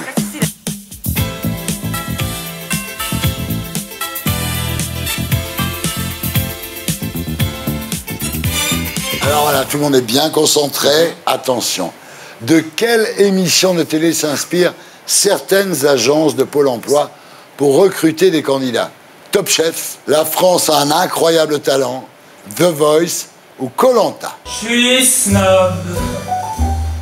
The Voice. Ah, c'est pas vrai. Absolument. Parce qu'en fait, il se retourne. Envie de tuer. Il se retourne. Je le savais, ça. Et je le savais. Ce qu'il faut dire, c'est qu'en fait, Pôle emploi a arrêté. Ouais. Mais pour eux, c'était pour pas que ça soit discriminatoire, c'est-à-dire pour pas voir la couleur de la personne, en fait, en gros. Oui. C'est un peu comme le CV anonyme. C'est ça. Alors, quel produit la marque Fendi a proposé pour sa nouvelle collection de prêt-à-porter féminin? Un pantalon pour cul-de-jatte, une écharpe en forme de vulve, une casquette qui sert aussi de capote ou une ceinture en peau de Zogdoyak? Je suis snob. Ah oui, j'aimerais savoir. L'écharpe vulve. Ouais. Comment vous savez ça? Elle en a Non, une. je lis, je travaille. Je l'ai offerte à la femme de Goldanel. Oui, elle a beaucoup apprécié. Elle te remercie. En fait, quand tu la portes, on dirait que c'est un accouchement. Ah. C'est une fille. Tu sors du truc. Je suis né. D'après le Parisien, qu'aurait répondu Emmanuel Macron aux proches qui lui conseillaient de remplacer Nicolas Hulot par Ségolène Royal? Attention, je jouerai cette carte maîtresse plus tard. Elle va me pourrir la vie. Pas cette conne où Ségolène commande. Moi, je dirais la carte maîtresse. Non. Les Raquel du samedi. Elle va me pourrir la vie. Eh oui. Bah ouais. Mais c'était trop évident. Moi, j'ai une avoir une idée de la justice dans le grande monde. admiration. Pense à ce jeu. J'ai une grande admiration, je vais vous dire, c'est mon petit truc secret, j'ai une grande admiration pour Ségolène Royal. Franchement, j'ai zéro affinité politique avec cette femme, mais elle a développé le petcouillisme. Le quoi, comme une espèce de philosophie politique Le suprême. queen, c'est péter les couilles des mecs. Donc, D'accord, oui. quand elle a raison, C'est intéressant à un moment comme donné, concept. quand t'es Continue, ça me plaît bien. dans un monde misogyne, Ouais. eh ben, le pétcouillisme devient un humanisme. Et pour ça, je remercie Ségolène Royal. Certainement. Très Vous bien. êtes Oui, d'accord ma avec fille. ça? Non, Mais oui, non, parce pas qu'il faut vraiment. se Le pétcouillisme comme une arme Oui, politique. c'est ça. C'est-à-dire, Mais oui, mais- Si Ségolène Royal est aussi pénible, raconte autant de conneries et a un bilan politique absolument calamiteux, c'est juste parce que les hommes sont méchants. Non, C'est pas vrai. je ne parle pas de C'est son pas bilan, calme. je Moi, parle de son Attends, pas vrai. caractère. Moi, je- Et moi, j'aime bien les nanas qui qui renvoient comme Est-ce dans qu'on le pourrait judo, passer au en jeu, fait, s'il te plaît la misogynie de la société. Voilà, c'est tout. Moi, je n'aime pas les nanas qui utilisent systématiquement le Leur sexe. machisme comme excuse. Et voilà. Et voilà à quoi Exactement, c'est bien ressemble. répondu. Alors attention. Bien mouché. Quelle est la particularité de l'acteur Cho Yun-fat, star du cinéma chinois? Il refuse de jouer avec des actrices américaines. Il vient de s'offrir une voiture à 100 millions de dollars. Il a cuisiné et mangé le foie de son père, où il vit avec 100 dollars par mois. Il a légué la totalité de sa fortune à des œuvres caritatives. Je sais pas, parce que j'ai rien lu sur lui, mais je dirais qu'il vit avec 100 dollars par mois. Ouais. Mais c'est dingue. Il a En une fait, bonne gueule. Faut Le juger mec, les gens. le à la mec, gueule. il a une fortune. T'as vu la gueule qu'il a? Il a 715 millions d'euros il à a la la banque. gueule d'un mec Et bon avec comme du sa pain. femme, ils ont décidé de vivre Les euros, il les garde, simplement. c'est les dollars qui donnent. Il Ouais, prend mais des... avec 100 dollars en Chine, tu vis bien. Ah oui. Attention. Que peut-on acheter sur le site likem.fr? Des moules à gâteau en forme d'Emmanuel Macron, des cadenas de sécurité certifiés par Alexandre Benalla, des crèmes anti-âge recommandées par Brigitte Macron ou des poils de Nemo, le chien d'Emmanuel et Brigitte Macron. Qu'est-ce qu'on peut acheter, mon petit? Les crèmes anti-âge. Non. Des moules à gâteau. Oui, des moules à gâteau, effectivement. C'est incroyable. C'était la seule réponse possible. Gilles, ce qui est incroyable, c'est qu'il y a un tas d'objets sur l'IKEM qui sont moulés sur le profil Bien du sûr. président. Il y a des boutons de manchette oui, de bien sûr, Macron. bien Je te le dis pour toi, tu veux faire un beau cadeau à Corbière.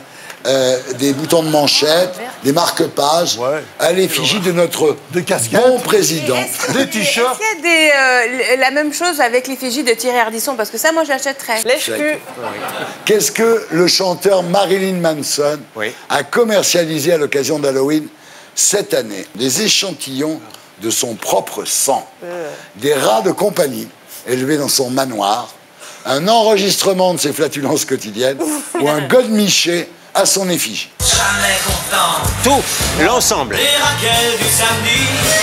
Des rats? Non. On dirait dessus.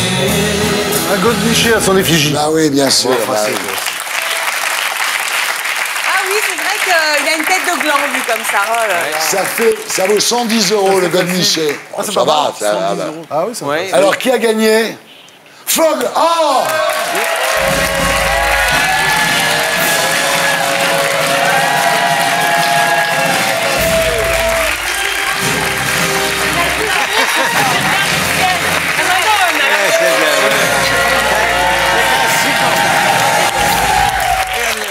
tu peux lui donner le cerveau d'or. Eh ben, c'est pas de bon cœur. Hein. Voilà, c'était Les Terriens du dimanche. L'émission qui vous aide à vous faire votre opinion.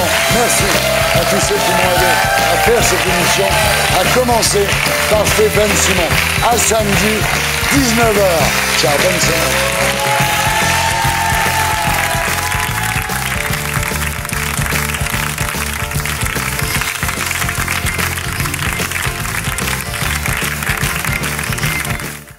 Et pour être sûr de ne rien rater de Inarditube, abonnez-vous et mettez un pouce bleu.